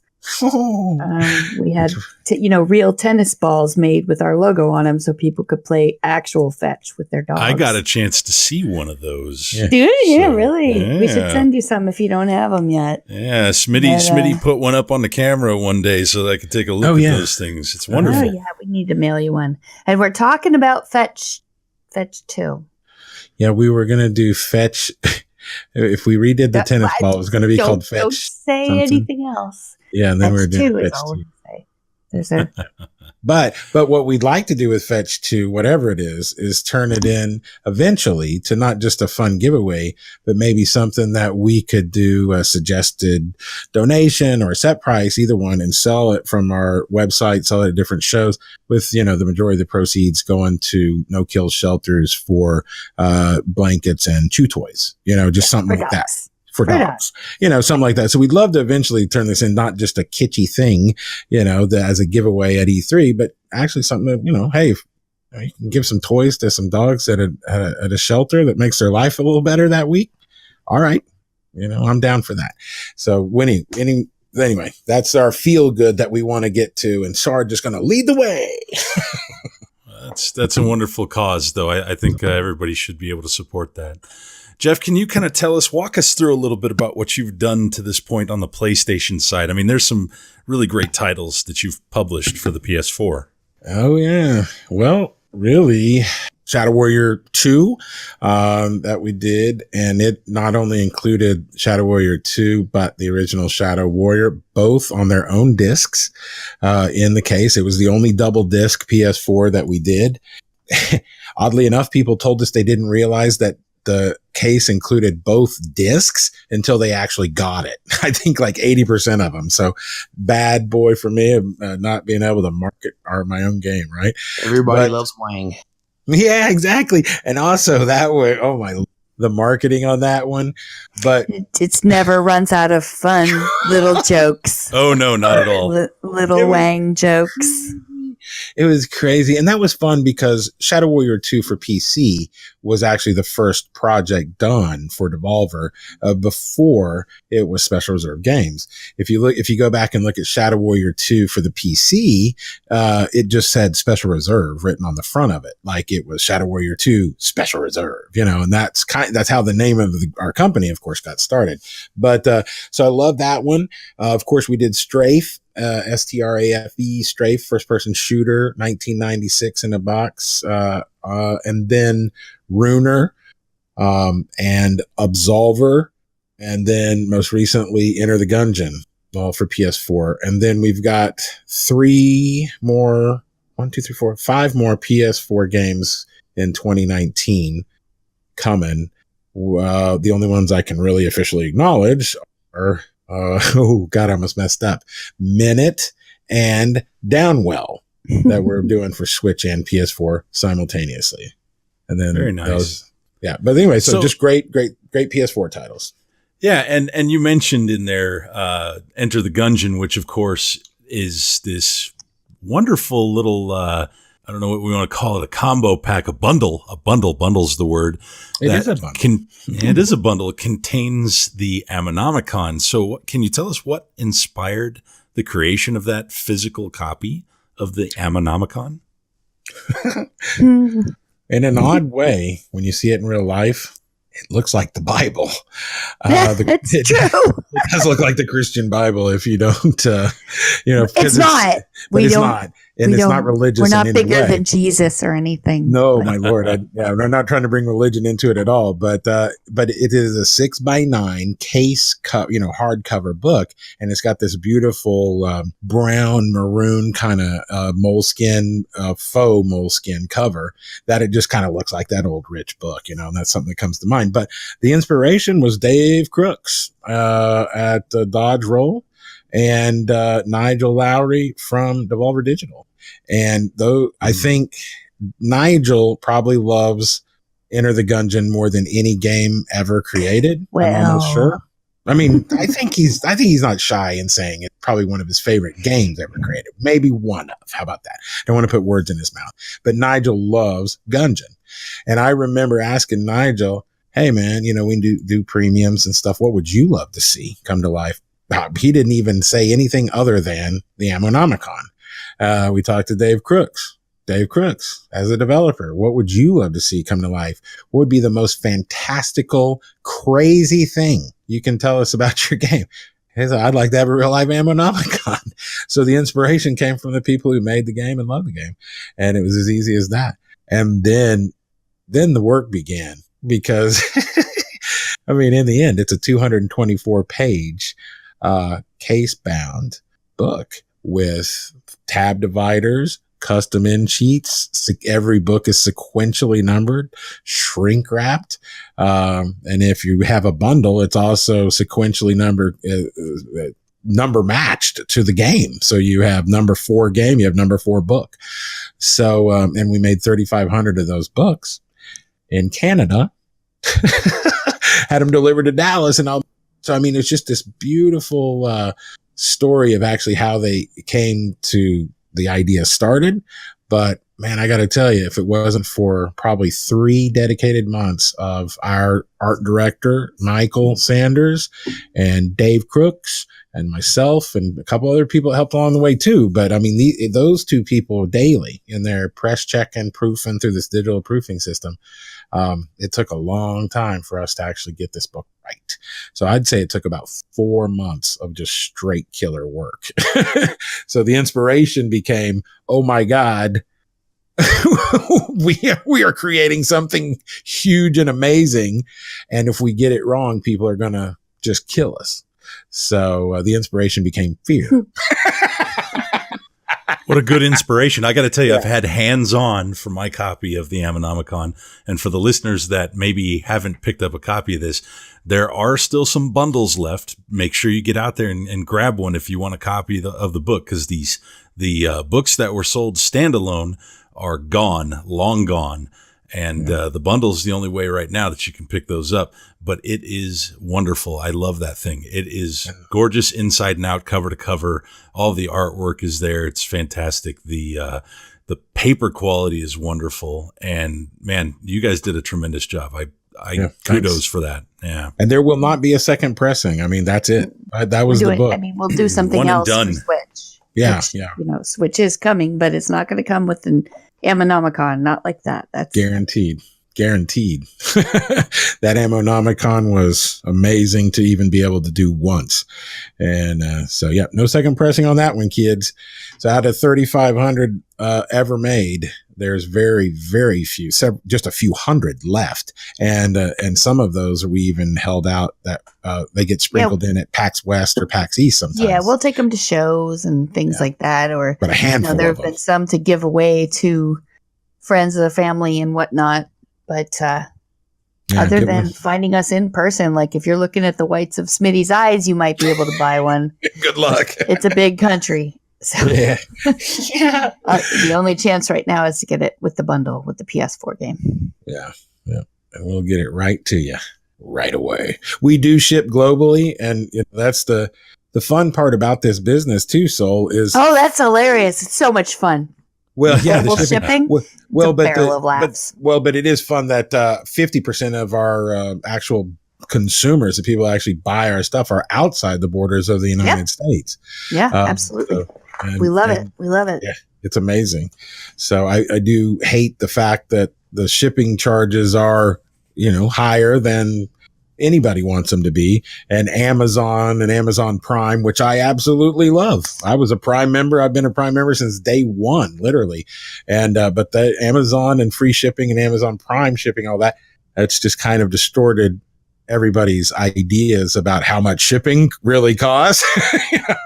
And so that is an uphill battle for us a little bit. It's so hard. we're always, so Andy, trust me, fights the hard fight every day when it comes to warehouse and shipping efficiencies. And then of course, anything that's customer service related, but you don't want Andy's job.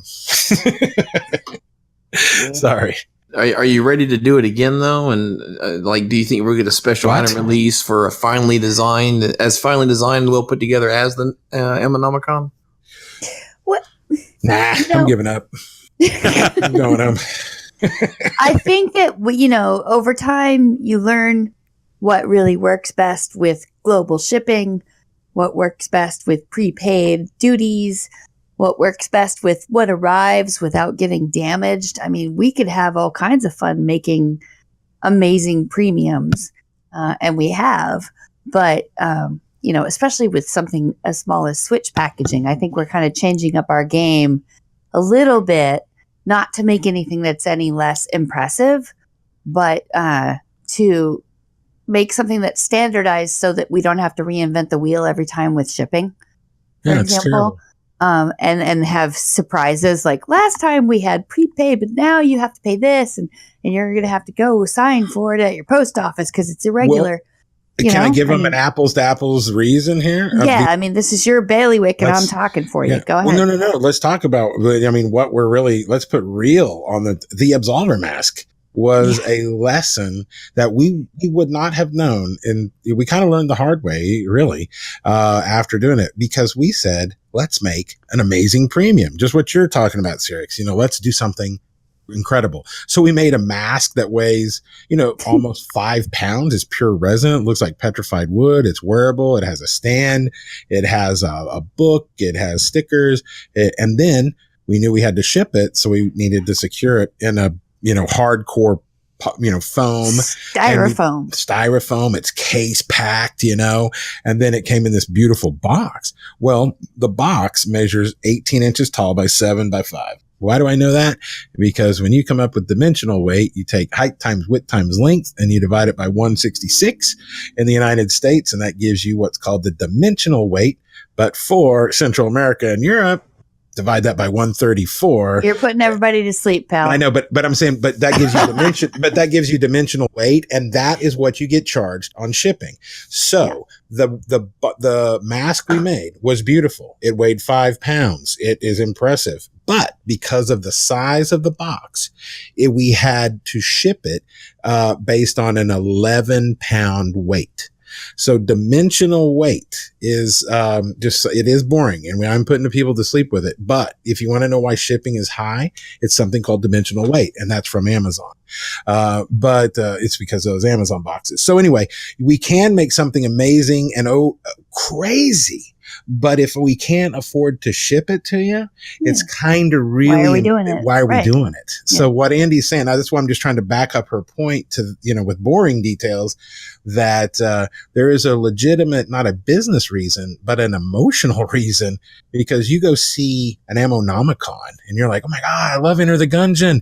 What do you mean it costs $44 to ship it to me in Paris, France? That's a heartbreaker, because you're not going to get to buy that thing. Or if you do, you're kind of angry. And you should be. So anyway, shipping. It is the bane of the physical world. Yep. Well, let's talk about something a lot more exciting than shipping. I think Cyrix's next question will pep things up a bit. Reading ahead, are we? What? Drop the word the. This must be an exciting and busy time for you all. And not too long ago, you officially announced a few games that you'll be bringing to the Switch. Downwell, Minute, and The Messenger. You've also hinted at Enter the Gungeon and Greece. How are each of these coming along? I don't know, Andy. How are they coming along? Smitty, that's you. Andy she knows. I know, but I make you say it. Well, Downwell. Why don't you say which one you think will be the first that we put on a pre-order? Well, it's a horse race between Downwell and as far as pre-order. I think it'll be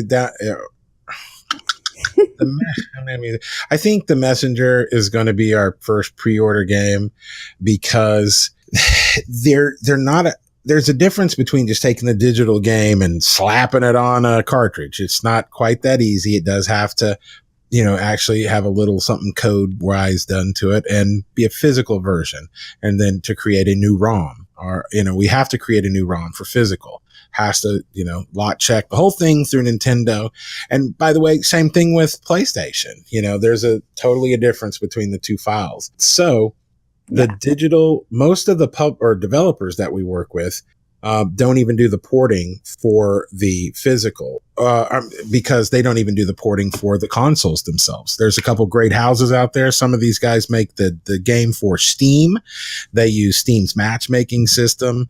They use Steam's installer. There's a lot of really cool shortcuts they get to take, but they don't port or they don't even code directly for PS4, for Switch or Xbox One even. And so they rely on some porting houses. So we work with a combination of all that stuff, just FYI. So it's not as easy as just, hey, we've got a finished game file in our hand, just burning a hole in our, ready to be replicated. It was true. Yeah, I wish it was true, but it ain't. It ain't. But so I would say we are what I am calling full production mode of 5 games right now. Downwell, and we're looking at the instruction booklet today.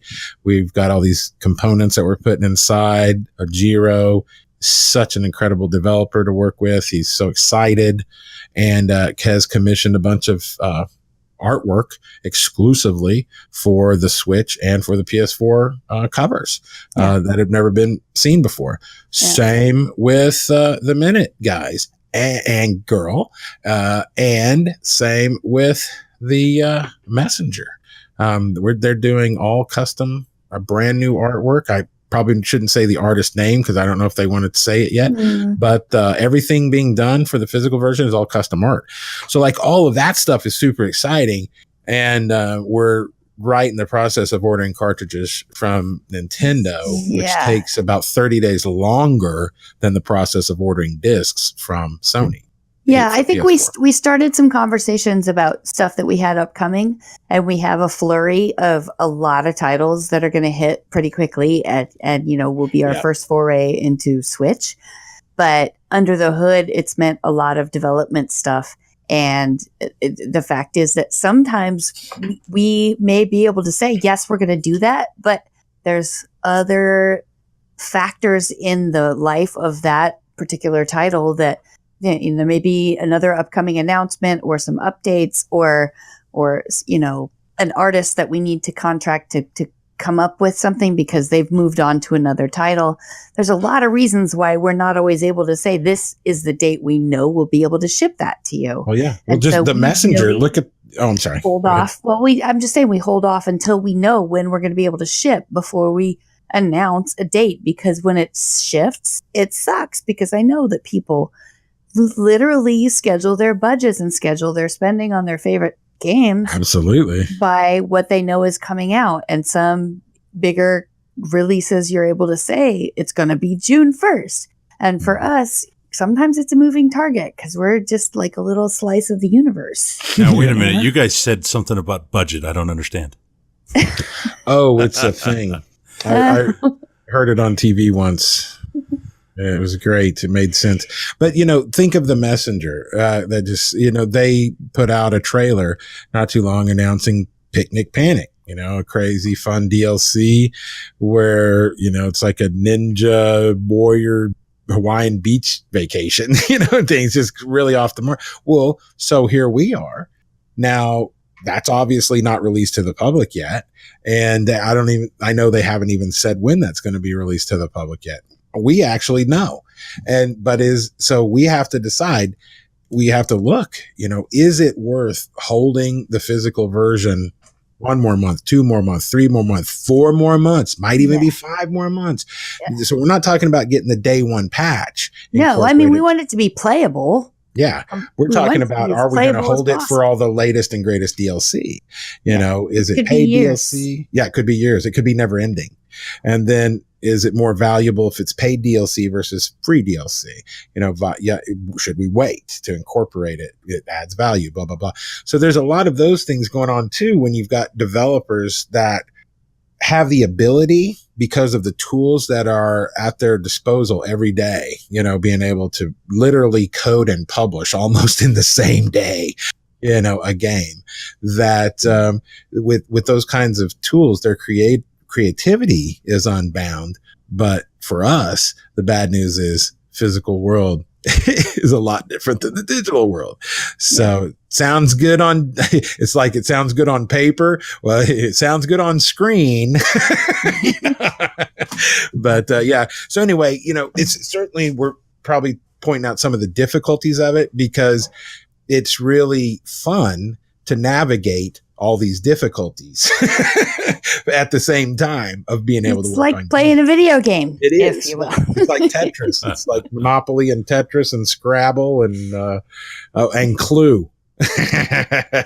Right, Well, Andy? it was Just like Smitty. It was Smitty in the library with the candlestick. Yeah, Generally I know who true. it was in the- So up to this point, though, I mean, you guys have been generally focused on the Sony side of things. I know you've been ramping up for the Switch, and you know we've talked about how this is all kind of new for you guys, and you haven't really published anything quite yet on the Switch. So there's a couple of key questions surrounding this idea. You know, first, tell us your approach with the PlayStation products that you've taken so far. What kind of things might you be doing with the Switch that will kind of carry that legacy on? And then we'll go on to kind of a flip side of that afterwards. Well, I do have an answer for this. Can I? Yeah. I've got one real quick one. Is the advantage that we have with Switch versus what we did with PS4 is we actually get to start from unit 1 that we've ever produced with Switch. So if we want to set a standard for what we consider physical Switch games, we've got that opportunity right now, which we are taking full advantage of what we're going to put inside the game, the quality of the paper processes, the double-sided art, the type of shrink wrap we use to make sure, you know, the type of Y-fold cello is perfect, that they've got a cello cutting wheel that cuts it perfect. I mean, like details. And it's a small package, but you can fit some interesting things in there. Stuff in there. Yeah. Sony, you know, PS4 was we came into an existing market where standards, if you will, of physical packaging had been set and tried and whatever. I think we improved upon every one of them, but it was just, we make stuff that we think is cool and that looks amazing, feels amazing, whatever, but it also, that if we were going to buy this, would we consider it worth the money that we're paying for it? And if I can say that, yes, about everything we make, I mean, really, as long as I'm not lying to myself, you know, that's kind of our approach. So anyway, that's, I just wanted to get in the way of whatever we talk about on how we're going to carry, you know, our ladder of quality, you know, whatever we do into Switchville. But that's an advantage that we have. We get to set our own standard for what we consider Switch because it's brand new for us. So anyway, I probably ate up all the oxygen in the room on that answer. Well, you know, let's look at this a little differently then. Like I kind of said, is there anything that you can share about what you might be doing differently with the Switch versus what you've done on the PlayStation previously? Nope. Next question. Andy. Okay. Andy, you got it. Don't make me give away our secrets. I mean, we were talking about them today on the stream. Well, that instruction booklet, you can maybe. We're basically always going to do an instruction booklet, and one page long. It's just a little pamphlet.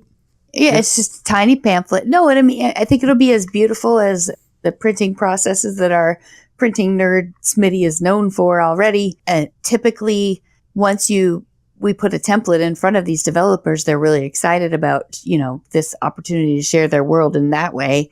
And you can make them something that people are going to enjoy looking at. And it's also informative.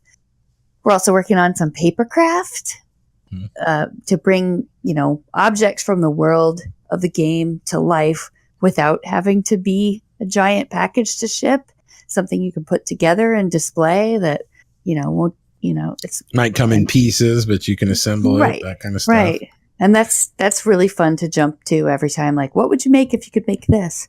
And stickers. I think those would basically be standard from Standard. us. Everything. Yeah. Soul love stickers. There may be other titles that dictate other things and other CEs that we'll do, depending on what title it is. But that's true for PS4 as well. But I think that those three things are going to probably be, hotly collected and something that people are going to have a lot of fun with, because we're going to put them in everything we do on Switch. Yep. And one thing also that's a little out of the box that we announced today too on stream, I think, was Downwell is going to come packaged with the thing called Flip Grip, which is made by Fangamer, and it's a handheld, it's an orientation thing for your Switch, so you can remove the Joy-Cons from the side, turn it vertical orientation, and put it in this flip grip holder, reattach the Joy-Cons. It's not electrified, it just holds it in a vertical. And then some games like Downwell have something called Tate mode, T-A-T, Tate mode, where it changes the screen orientation to vertical from horizontal.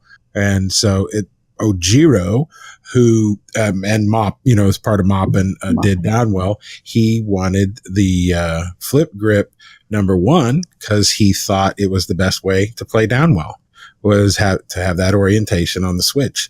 And then 2, he thought it would be great for the fans to actually give them a great value for buying his game. Anyway, just every Downwell that comes that we sell for the $29.99, just the regular minimum, will come packaged with the Flip Grip.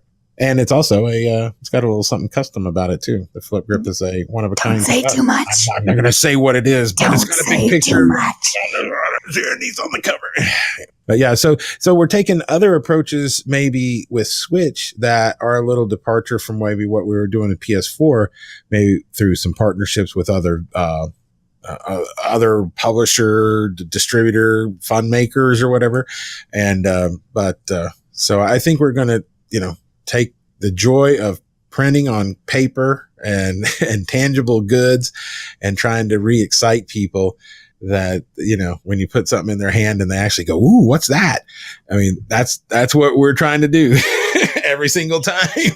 There's got to be something about the game where you're like, ooh, what's that? That's cool. Yep. There's always something. Now, does it feel a bit like you're working at a disadvantage coming to the Switch as a platform a bit later than some other publishers? I still feel like we're ahead of the game in a lot of respects. Yep. I mean, for the fans, we are. I feel behind that we can't, for the fans, put physical in their hands. Yeah, definitely. It'd be great to have already shipped, but at the same time, I mean, we're not working on let's be honest, we're not approaching a super broad market. We're targeting. Well, we're not trying to do day and date releases. No, exactly. We have a specific audience, and we've said how quickly we thought we'd be able to get into it, and told them what titles would be first. And let's be honest, we're kind of boutique and bespoke. Yeah, and not a lot of people gave Switch as much promise as it deserved, or certainly as it got, because a year ago people were like, yeah, I don't know, about half the people we talked about were still, the jury's out, on Switch. And that includes developers or porting houses or whatever. And so when there was some people in our orbit that weren't, they were busy doing other stuff. They had never focused on Switch yet. So we had the verdict is back. Yeah. Oh, yeah. But there was, oddly enough, I don't remember exactly which games this was about, but I heard one person's engine was so incompatible with Switch that they actually had to port the game to Xbox One, and then from Xbox One port, then they could port it to Switch. It was something weird and crazy about their game engine. So, I mean, you just heard some really, really odd, weird, twisted stories about Switch that caused a lot of these delays. And we're working with indie developers. Some of these are their first game or second game. Some of them have a lot of money. Some of them have, and so they can't just turn on a dime, make it happen like the big boys can't either. Right. So yeah, there was a combo reason for us being so late onto the Switch game. but we're okay with it because we're not late to the game as much as just being able to develop, give the fans what they want in a timely manner. But you wait till you see what we put out physically, and I believe we're going to set a new standard for what the physical Switch game is. The next question that Soul wrote is not a question, more like a statement. So, you guys have a special relationship with Devolver Digital. It must be nice to have such a wonderful source of amazing games to draw from. Yep. So, Who could ask for anything more? And before you do it, Soul, adding a question mark to the end of that does not make it a question. Right. I mean, it's wonderful. And as a lifelong consumer of independent content, I completely respect the Devolver aesthetic, because when I describe my favorite genre of music or film or game or art or whatever, it's always kind of like, I know it when I see it. And that's their aesthetic. Is it, you can't say exactly what it is. You can name characteristics that a lot of their games have, but you know it when you see it. And there's this vein that they mine. And so it's not, we don't want to do other stuff. It's just, there's so much good stuff there. I know. and by the way, one of the guys is Harry of Devolver, who, by the way, was at God Games, and before that, he was the CEO of Ritual Entertainment. And but this guy, if you saw him in the streets of Austin, he is he's a fluent Spanish speaker. He loves to be kind of cowboy westerny. He can cook up a huge pot of crawfish. I mean, he's about as Texas as they come. Oh, I've ridden horses in very remote areas with Harry. Just me and him riding the horses home. Harry is sitting there, and he's like, oh, and I think Harry's like Hotline Miami. I can't remember, like games like Hotline Miami. Harry Miller is one of the guys that put his hands on it and said, ooh, this one, and so it's just like the craziest thing ever. You think who are the real, I'm going to say geniuses, but it's just because I don't know the right word to say, but the people behind picking these titles that actually get signed to Devolver, it's such an innate, knee-jerk reaction that he has. It's a feeling. It's a feeling. Because if you met Harry in the street, you would not say he was the guy that published Hotline Miami. I'm going to say you're almost certain he wasn't, but he is. And that's the beauty of this company, or of that company. No, it's great. And it's also afforded us a lot of other wonderful introductions, and it's great to be part of it. But I think if anybody wonders why we've spent so much focus in our catalog so far on them, it's look at the catalog. Why wouldn't you? We're talking to other people. We want to get to that point, but there's already such a pipeline, and don't forget, Andy, too, what we're talking about, how great the Devolver guys are, whatever. So their publishing deals and this and that. We've got some pretty happy developers in their group. So we talk to other developers that come at us from somewhere else, that email us out of the blue. They are already unhappy. Right. And so that's we're not a publisher. Yeah. And people see us as a publisher, no matter what. But we're not like, oh, we're Electronic Arts publishers. We're not. And so, if you're coming at me and you're already upset, with which you have a right to be, I'm already a little afraid, because I'm like, yeah, man, we're nice guys, and we risk money on making product and everything, but it's we don't need to do. Yep. You got to bring that love first, for us. And that's, I don't think Mike Wilson, some of those cats from Devolver that we've been knowing and loving and working with for 20 years, on and off for 20 years, those people are all about love. So do you think there will ever be a potential to publish a non-Devolver game in the future here? I mean, yes. I mean, we've been contacted by so many people. There's some that we have active conversations with.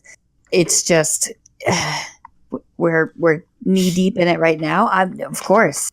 I'm not saying you should close the door on anything, right? I'm just kind of, people always want to know. We'll know it when we see it, and when we can make the room and the circumstances right, so that we can just make that for them seamlessly without it being hassle with whoever published them already.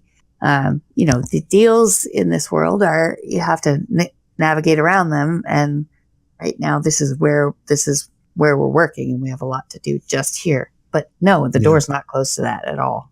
Yeah, and it's such a long turn time. Every time we push the go button, any project, we're basically committing ourselves to a minimum of 4 months of work, just on that one game, a minimum.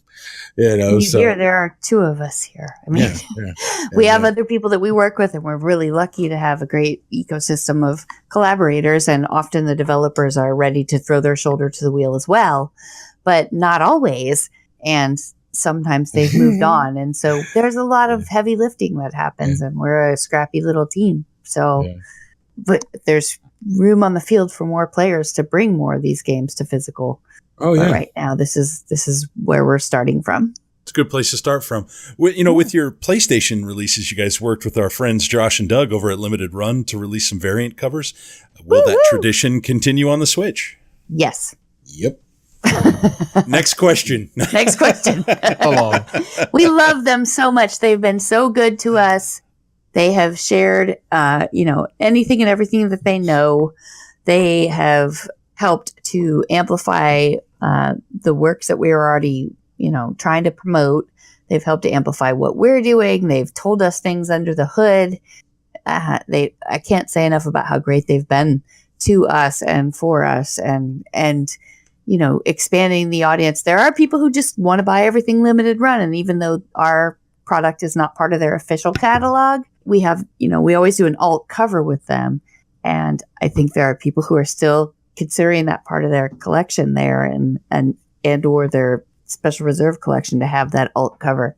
I think we share taste in some games, and they so far have expressed interest in anything I think that we've hinted at so far, right? Did he? Yeah. It's the titles that are in the pipeline. You can expect to see the. Yeah, it's always pretty fun to talk with Josh, because I'm like, "Hey, Josh, I got an idea. What do you think?" He's like, "Yep." And then Josh calls me. He's like, "Hey, Smitty, I got an idea." I'm like, "Yep." So it's pretty easy to work with those guys. I mean, number one, they are passionate collectors, and they, like I said within the last 24 hours about them, they actually seek out these titles to publish, and they aren't the ones that just get sent to them. So, I really appreciate those guys for forging a path that we got to follow a little bit on the PS4 world, so can't say enough good stuff. They're great guys. Great team. The whole team in Apex, North Carolina. How you doing? Who's your favorite, Josh or it'll answer? Oh, definitely Josh. Screw that. Wait, no. You heard it here first, Doug. I was just going to say that I talk to Doug more often myself personally, so I got to go. My mom's calling me. I'm sorry you guys had to find out this way. I like Joe. Yeah, hey, Super NES Joe. What a wonderful guy. Joe never gets any credit over that. He's at least 50 years old now, right? I don't know. Aren't we all? See, there we go. We said something together right there. There you go. Unrehearsed. So, do you prefer that they create variant covers for games you're releasing, or would you rather design variant covers for games that they're releasing, or what's the process that determines who does which? Well, that's a wonderful and interesting question, but it's either the developers or our artists that develop the variant covers that you see on Limited Run. Yep. They don't have to lift a finger. They don't have to do anything except share the love. Yep. And they get it is shrink wrapped. But should we have some SRG variant covers of Limited? I like the idea. I don't know. You want to pay for them? That's why you brought it up, I'm sure. Yeah, I think it's one of the questions I wrote. I'm glad for that one now. Yeah. Well, if you want, I'll tell you how much they cost. I'll go in partners with you. You, me. Send me a DM. All right, we'll do that. We'll do that alternate cover thing you're talking about. That's right. We can do some OTS covers. Have you got good credit, Cyrix? I'm asking for a friend. Does your dad have any money? I know somebody that needs about $6,000. I have threes of dollars to my name, so don't worry, I'm good. Very nice. Very nice. Are there any games that you can tell our audience about that perhaps they don't know you're bringing to the Switch? Metal Wolf Chaos. Oh wait, no, that's Shush. just PS4. We don't know they're bringing the Switch. Oh, hey, tell them the one that you're talking about today, Andy. I think we could. That wouldn't be a big deal, right? It begins with the nailed to the wall. Oh, really? I thought somebody said something. P? Yeah. I thought that one was a go-go. Well, I don't know. It's a delicate dance. Greece is the last one we've danced with. Yeah. And I think we're excited to work on maybe that, you have a friend that could say it at some point. Thank you. Yeah, what? Did you just bless you? I'm sorry, I sneezed. Well, That's all I'll say about that. So, I'm already iffy about this next question. So I'm asking it. I'm diving right in on this one. Genital jousting release for Switch physical. Come on. Any chance of making that happen? We dare you to make that one happen. Sound fun. Say no. You think we could convince Nintendo? Listen, hold on. No. We almost had the physical PS4. It was about to happen. And I'm not kidding you. Nigel and those guys, they wouldn't release it digitally, but because no one will put that on their digital portal. But the physical version, there were people inside of Sony that were like, yeah, I mean, games should be on disc, So, but it didn't happen. So Sony's currently the king of censorship, so I don't know how well that would go now. Well, I was sad to say they were the last to fall to the mandated ratings for all physical. We thought it was, if it was going to retail, I understand the rating system. I got it. I'm not going to fight it. But ratings, if you're doing direct to consumer and you're doing 1, 2, and 3 age verifications during the order process itself, then how much more age verification do you really, what are we trying? Does Amazon do age verification? I mean, probably, you know what I'm saying?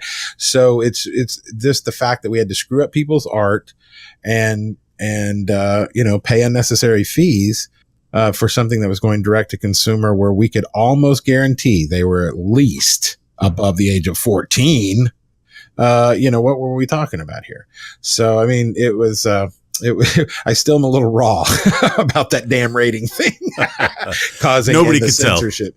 Nobody could tell. Yeah, I'm gonna have to just quit talking. Well, I do want to say that as we kind of start to wrap up this special anniversary episode for both On the Shelf and the Switch, because we are, as we've said multiple times in this episode, 1 year old, and the Switch is now 2 years old. We do have a few questions that we've been getting everyone's take on. So the first one, what has been the biggest surprise to each of you about the Switch so far? I'm trying to think of smart ass ways to say, how I have to wrestle it out of my child's hands because it's mine. But that's what I've got so far. Well, I mean, for me, it's because we've been talking business. It's a business. I was just crazy blown away at the rapid adoption rate of Switch by customers. And the biggest surprise for me was that people that in our orbit, in our customer base, that owned a PlayStation 4 and a Switch, openly stated, probably 75% of them, I am going to wait to buy that physical version of the game that you're putting out on both platforms. I'm going to wait for the Switch one, even if the PS4 one's out today, which happened with Enter the Gungeon. Yeah. We had people still are waiting to buy the physical because they just don't want it on PS4. They already own it on digital. They downloaded it PS4 digitally. They don't want the physical. They want the physical Switch. That is a surprise. Yeah, that's a surprise to me.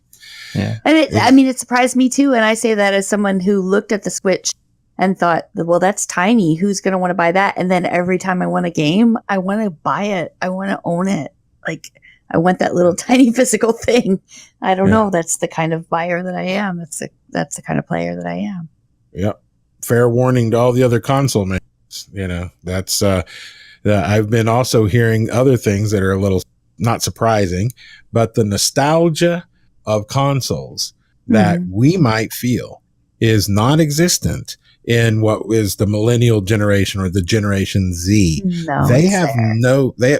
they said they don't have the nostalgia connection that we do to a PlayStation 4 or an Xbox. Not saying Ataris or anything like that, but their brand, like the loyalty. I'm a PS4 guy. Oh, I'm an Xbox guy. No, I don't have either. I don't have both. I don't need both. That is gone now with the Switch. The Switch is portable. It's everything. And like the console loyalty game is over as far as some of these people are. And it's not. I mean, you got 91 million PS4s in the market versus, not that. Yeah, we're not giving up on that. I We're don't not want giving up, but it's no, but it's a strange what people are saying. I'm just repeating what people are saying. That these are surprising things, that I hear. Yeah, I have a PS4 and an Xbox One, and between the two, I have maybe 12 games, and I have, not including my limited production games, I have 199 Switch games. Jeez, oh Pete, really? So nice. Yeah, and I just ordered 4 more today. Well done. Souls left me behind in I think numbers. what are you over? Aren't you 3? You were 250 plus the last time I talked to you, but how many in your collection now, Soul? I have 338 Switch games as of recording. Yeah. See, the difference between us is that he collects English on the cart games, and I only collect ESRB released games. Oh, I see. Okay. With the exception being some of the limited publishing. I do import some of the limited publishing, but as far as retail release goes, I only do ESRB. Yeah. Wow. Yeah, I can't get enough of them German farming simulators. He also enjoys buying games twice, like Snow and Aquamoto. Hey, Soul, little known fact, when we were making games in the late 90s with only physical, if we wanted them to be imported into Germany, we had to change the blood in our game to not red. And so most of the approved colors were green. So we could show violence against humans, a game like Max Payne or something, but we had to change the blood to green. They just had to bleed green? Yeah, they had the blood couldn't be red. It had to be green. Everything else could be the same. Well, because then they're basically aliens. Aliens. Yeah. We don't like those, right? Yeah. So I have a feeling that even in Switch, there's going to end up being some versions floating around out there like that, that might have one cart that has red blood, one cart that has green blood. I bet you there actually is. There's there was a version of Wolfenstein 2 that came out where there were differences in the game in Germany due to the rules. Now, the interesting thing is, since that occurrence, the rules have changed, and they are now allowing certain symbolism that they were not allowing before. And they've laxed on some of those rules. So we may not see that again anytime soon. Collectability at its finest. Additional variants. So what game or games are you both looking forward to seeing on the Switch or wish would come to the Switch? The Switch? Oh, Duke Nukem. It's funny Monster you say Truck that. Madness too. It's funny you say that. I had somebody tell me the other day they wish that Duke Nukem 1 and 2 would get re-released on the Switch. Yeah. Yep, I would do too. I wish Hotline Miami 1 and 2 for the Switch. I'm 7 days late for downloading Tetris 99 because I'm wild about Tetris, and I can't wait to actually play against other people. It's an amazing experience. I'm just going to say that. It seems like a little overwhelming, but I'm going to go with it. I want some old school retro stuff. Some of the games we made. I've been wanting to play Monster Truck Madness 2. Someone, please, Monster Truck Madness 2. Do that. Bring it to Switch. I know. I love the old Atari stuff, and we're lucky enough to have connections to the Bushnells. Starting with Nolan himself. He's come and hung out. He loves our Special Reserve game shirt. He said it was very soft. But I'll tell you a story about Nolan. He likes food. He likes spicy food. If you ever see him, don't insult him by giving him bland food. You give him that spice. But so I don't know. What was your question? I think you've covered What game are you excited about on Switch, I think. But yeah, we brought it all around to spicy food again like we generally do. Atari game. Pitfall. You can. Okay, well that's Activision, but you can go out and buy the Atari Flashbacks cartridge. It doesn't contain the Activision games, but it does contain a bunch of the other ones. Okay, I missed that. See, Soul, can I tell you the honest truth? I still have my 2600 and I still have my 5200 with the trackball. I still am at my house, and I have a little thing that I can, put it into a coaxial cable import. So I can still play that myself. Yeah, but you can't pick that up and take that with you either. But I have nostalgia. Are you kidding me? That's how we used to do it back in the day. You took your whole console with you. That's right. Yeah, Nostalgia. I'm saying you can't play in your hands while you're carrying it, man. That's a little heavy to do That's with the what she CRT said. TV. Oh, we're back to that. All right. Last year, Always. Nintendo gave us some interesting surprises. What surprises do you think Nintendo has in store for us this year? They're going to quit supporting the Switch. That would be very Shut surprising. your mouth. That would be very, very surprising. Yeah. He's not wrong. They're walking away from it. They're going to start making man. cell phones. Haven't you heard? I mean, I would love to say that I know, wouldn't you? What surprises are in store? Well, your microphone cut out, Andy. Great. Awesome. So that was a good point. And I That think was the secret that I'm Yeah. sorry, I can't say it twice. I'm under contract. I can only say it one time. Did you say 20 pieces for $5.99? But so, no, I don't know. I don't like to predict. I'm not in that game. I'm kind of more of a servant to the smart people, the creatives. And so like I'm not smart enough to really know what's going on down the road. I just want to take the beauty and the cool things that are given to me and make them really, really neat to share them with others. I'm a storyteller. I'm not a psychic. So don't ask me these questions because I don't want to be proven wrong. Right now, everything we make is right. How about that? I'm gonna have to agree with Smitty there. He's not smart enough to know. I'm stupid as hell. That's basically in a nutshell what he's not. Yeah. I know this. I'm about to hang up.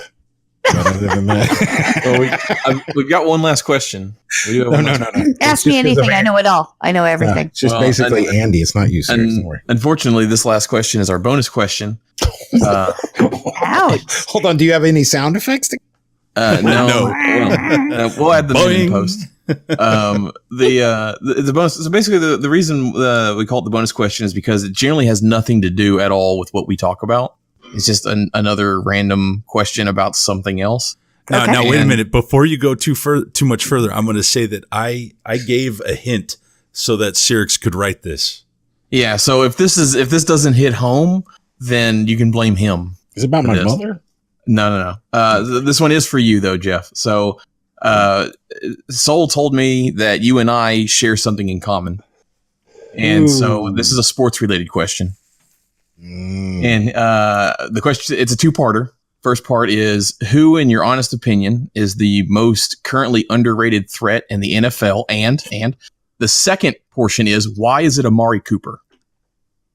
Why is it Amari Cooper? Well, number one, because number 19, I always think it's freaking Miles Austin catching that ball.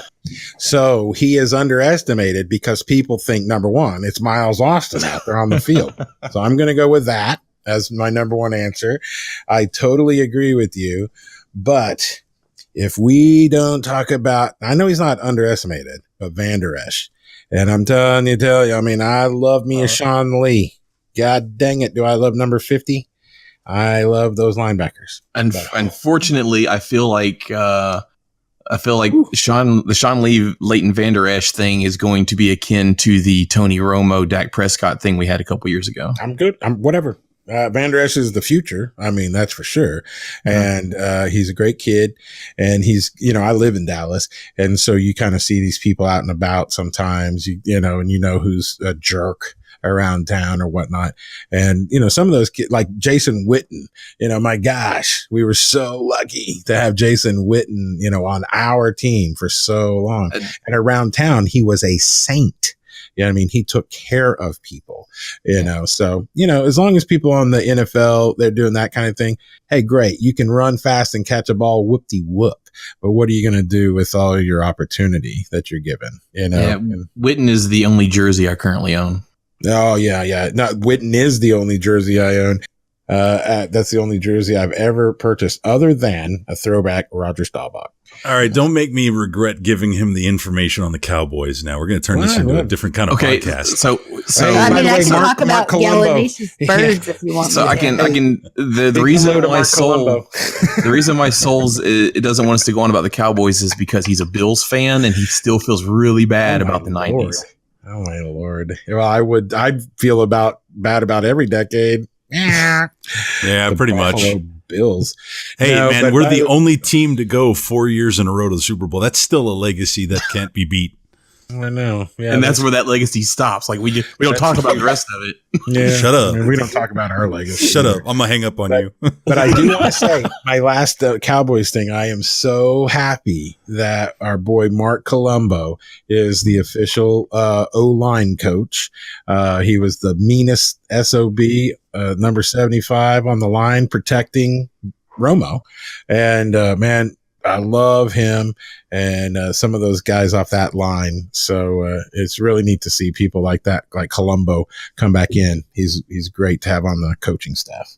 There you go. How about that? That's true Cowboy stuff. I ain't no fly-by-night Cowboys fan. I knew you weren't, but that's why I gave him that little bit of information. I figured you'd be able to dive in deep on that. So honestly, Sorry, you two, poor Andy sitting over there. What? The Oakland Raiders, yeah. Not even. Oh, wait. They mean the Las Vegas Raiders? You want to talk about lesser prairie chickens? Yes, absolutely. I'm down. So ask her a bonus question about Lester Prairie chickens, please. Yes. What are lesser prairie chickens? Now ask her about. Well, I told you tame earlier, rats. if Tame you want rats. to talk about gallinaceous birds, we could talk about those. I mean, a lot of people like turkeys. Some people like pheasants, but I'm a fan of the lesser prairie chicken. But I'm can you good. train rats to live? Talk in about being sorry that you asked a question. Yeah. I'll look at myself in the mirror next time I'm writing these. Honestly, though, you guys have been a blast to talk to. Jeff and Andy, thank you guys both for spending a little bit of time with us on our anniversary episode. This means a lot to us. It's kind of a great thing to be able to have you guys in to wrap up our show with. This has been a wonderful episode for us, and I couldn't think of a better way than to invite you guys in, have you guys share a little bit with the fans.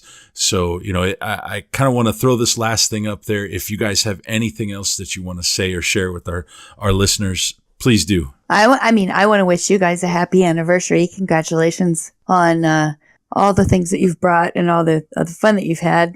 And it was really great to be here for such an august show. So Thank you. appreciate it. Yeah.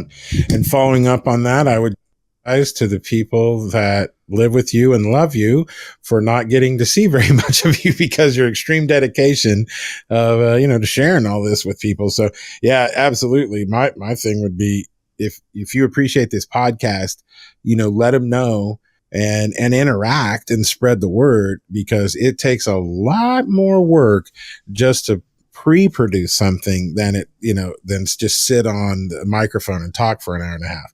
This is the fun part.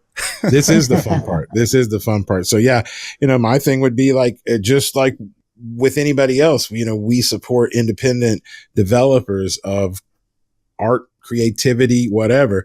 So we just support independent developers, and you guys are one. So yeah, I would openly pledge, we support you and we want all of our friends to support you too. But other than that, just be nice. Don't be an a-hole to people. And, just remember the small things will one day be the big things. So don't overlook them when they're right in front of you. That's awesome. Thank you guys again. Make sure if you have not visited the website or the Twitter or any other thing for Special Reserve that you do so. Andy, you want to plug those all those pieces? Oh yeah, you got Twitter. We're Special Reserves on Twitter. We're Special Reserve Games on Instagram. You can find us on Facebook. We have a great Discord channel. We're having a lot of fun there, and we broadcast every Wednesday on Twitch at 12 noon Central Standard Time. Texas time. Texas time. And those are the places you can find us so far. So definitely try to do that. Catch these guys. They've got a real fun stream on Twitch. I know, Cyrix, you've checked it out a number of times. Yeah, I actually won a code for Downwell on Steam. Yay! Right on. There you go. Good. Well, that's great to know someone actually got it that we know used it. To give stuff away. That was the one giveaway you guys did. Ever? We gave away 2 grease today. Andy put 2 out.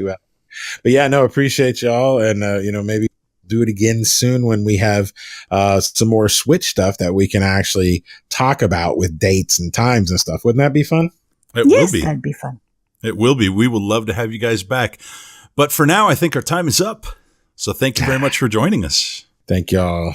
Thank Bye you. from Appreciate Dallas, Texas. And from? Yeah, there you go. Thank you, guys. See y'all. Thank you. Bye-bye. So that was technically interview. You could even call that interview like 6 and 7. Kind of, right? I mean, let's just recap all of this. We got a chance to talk to JP.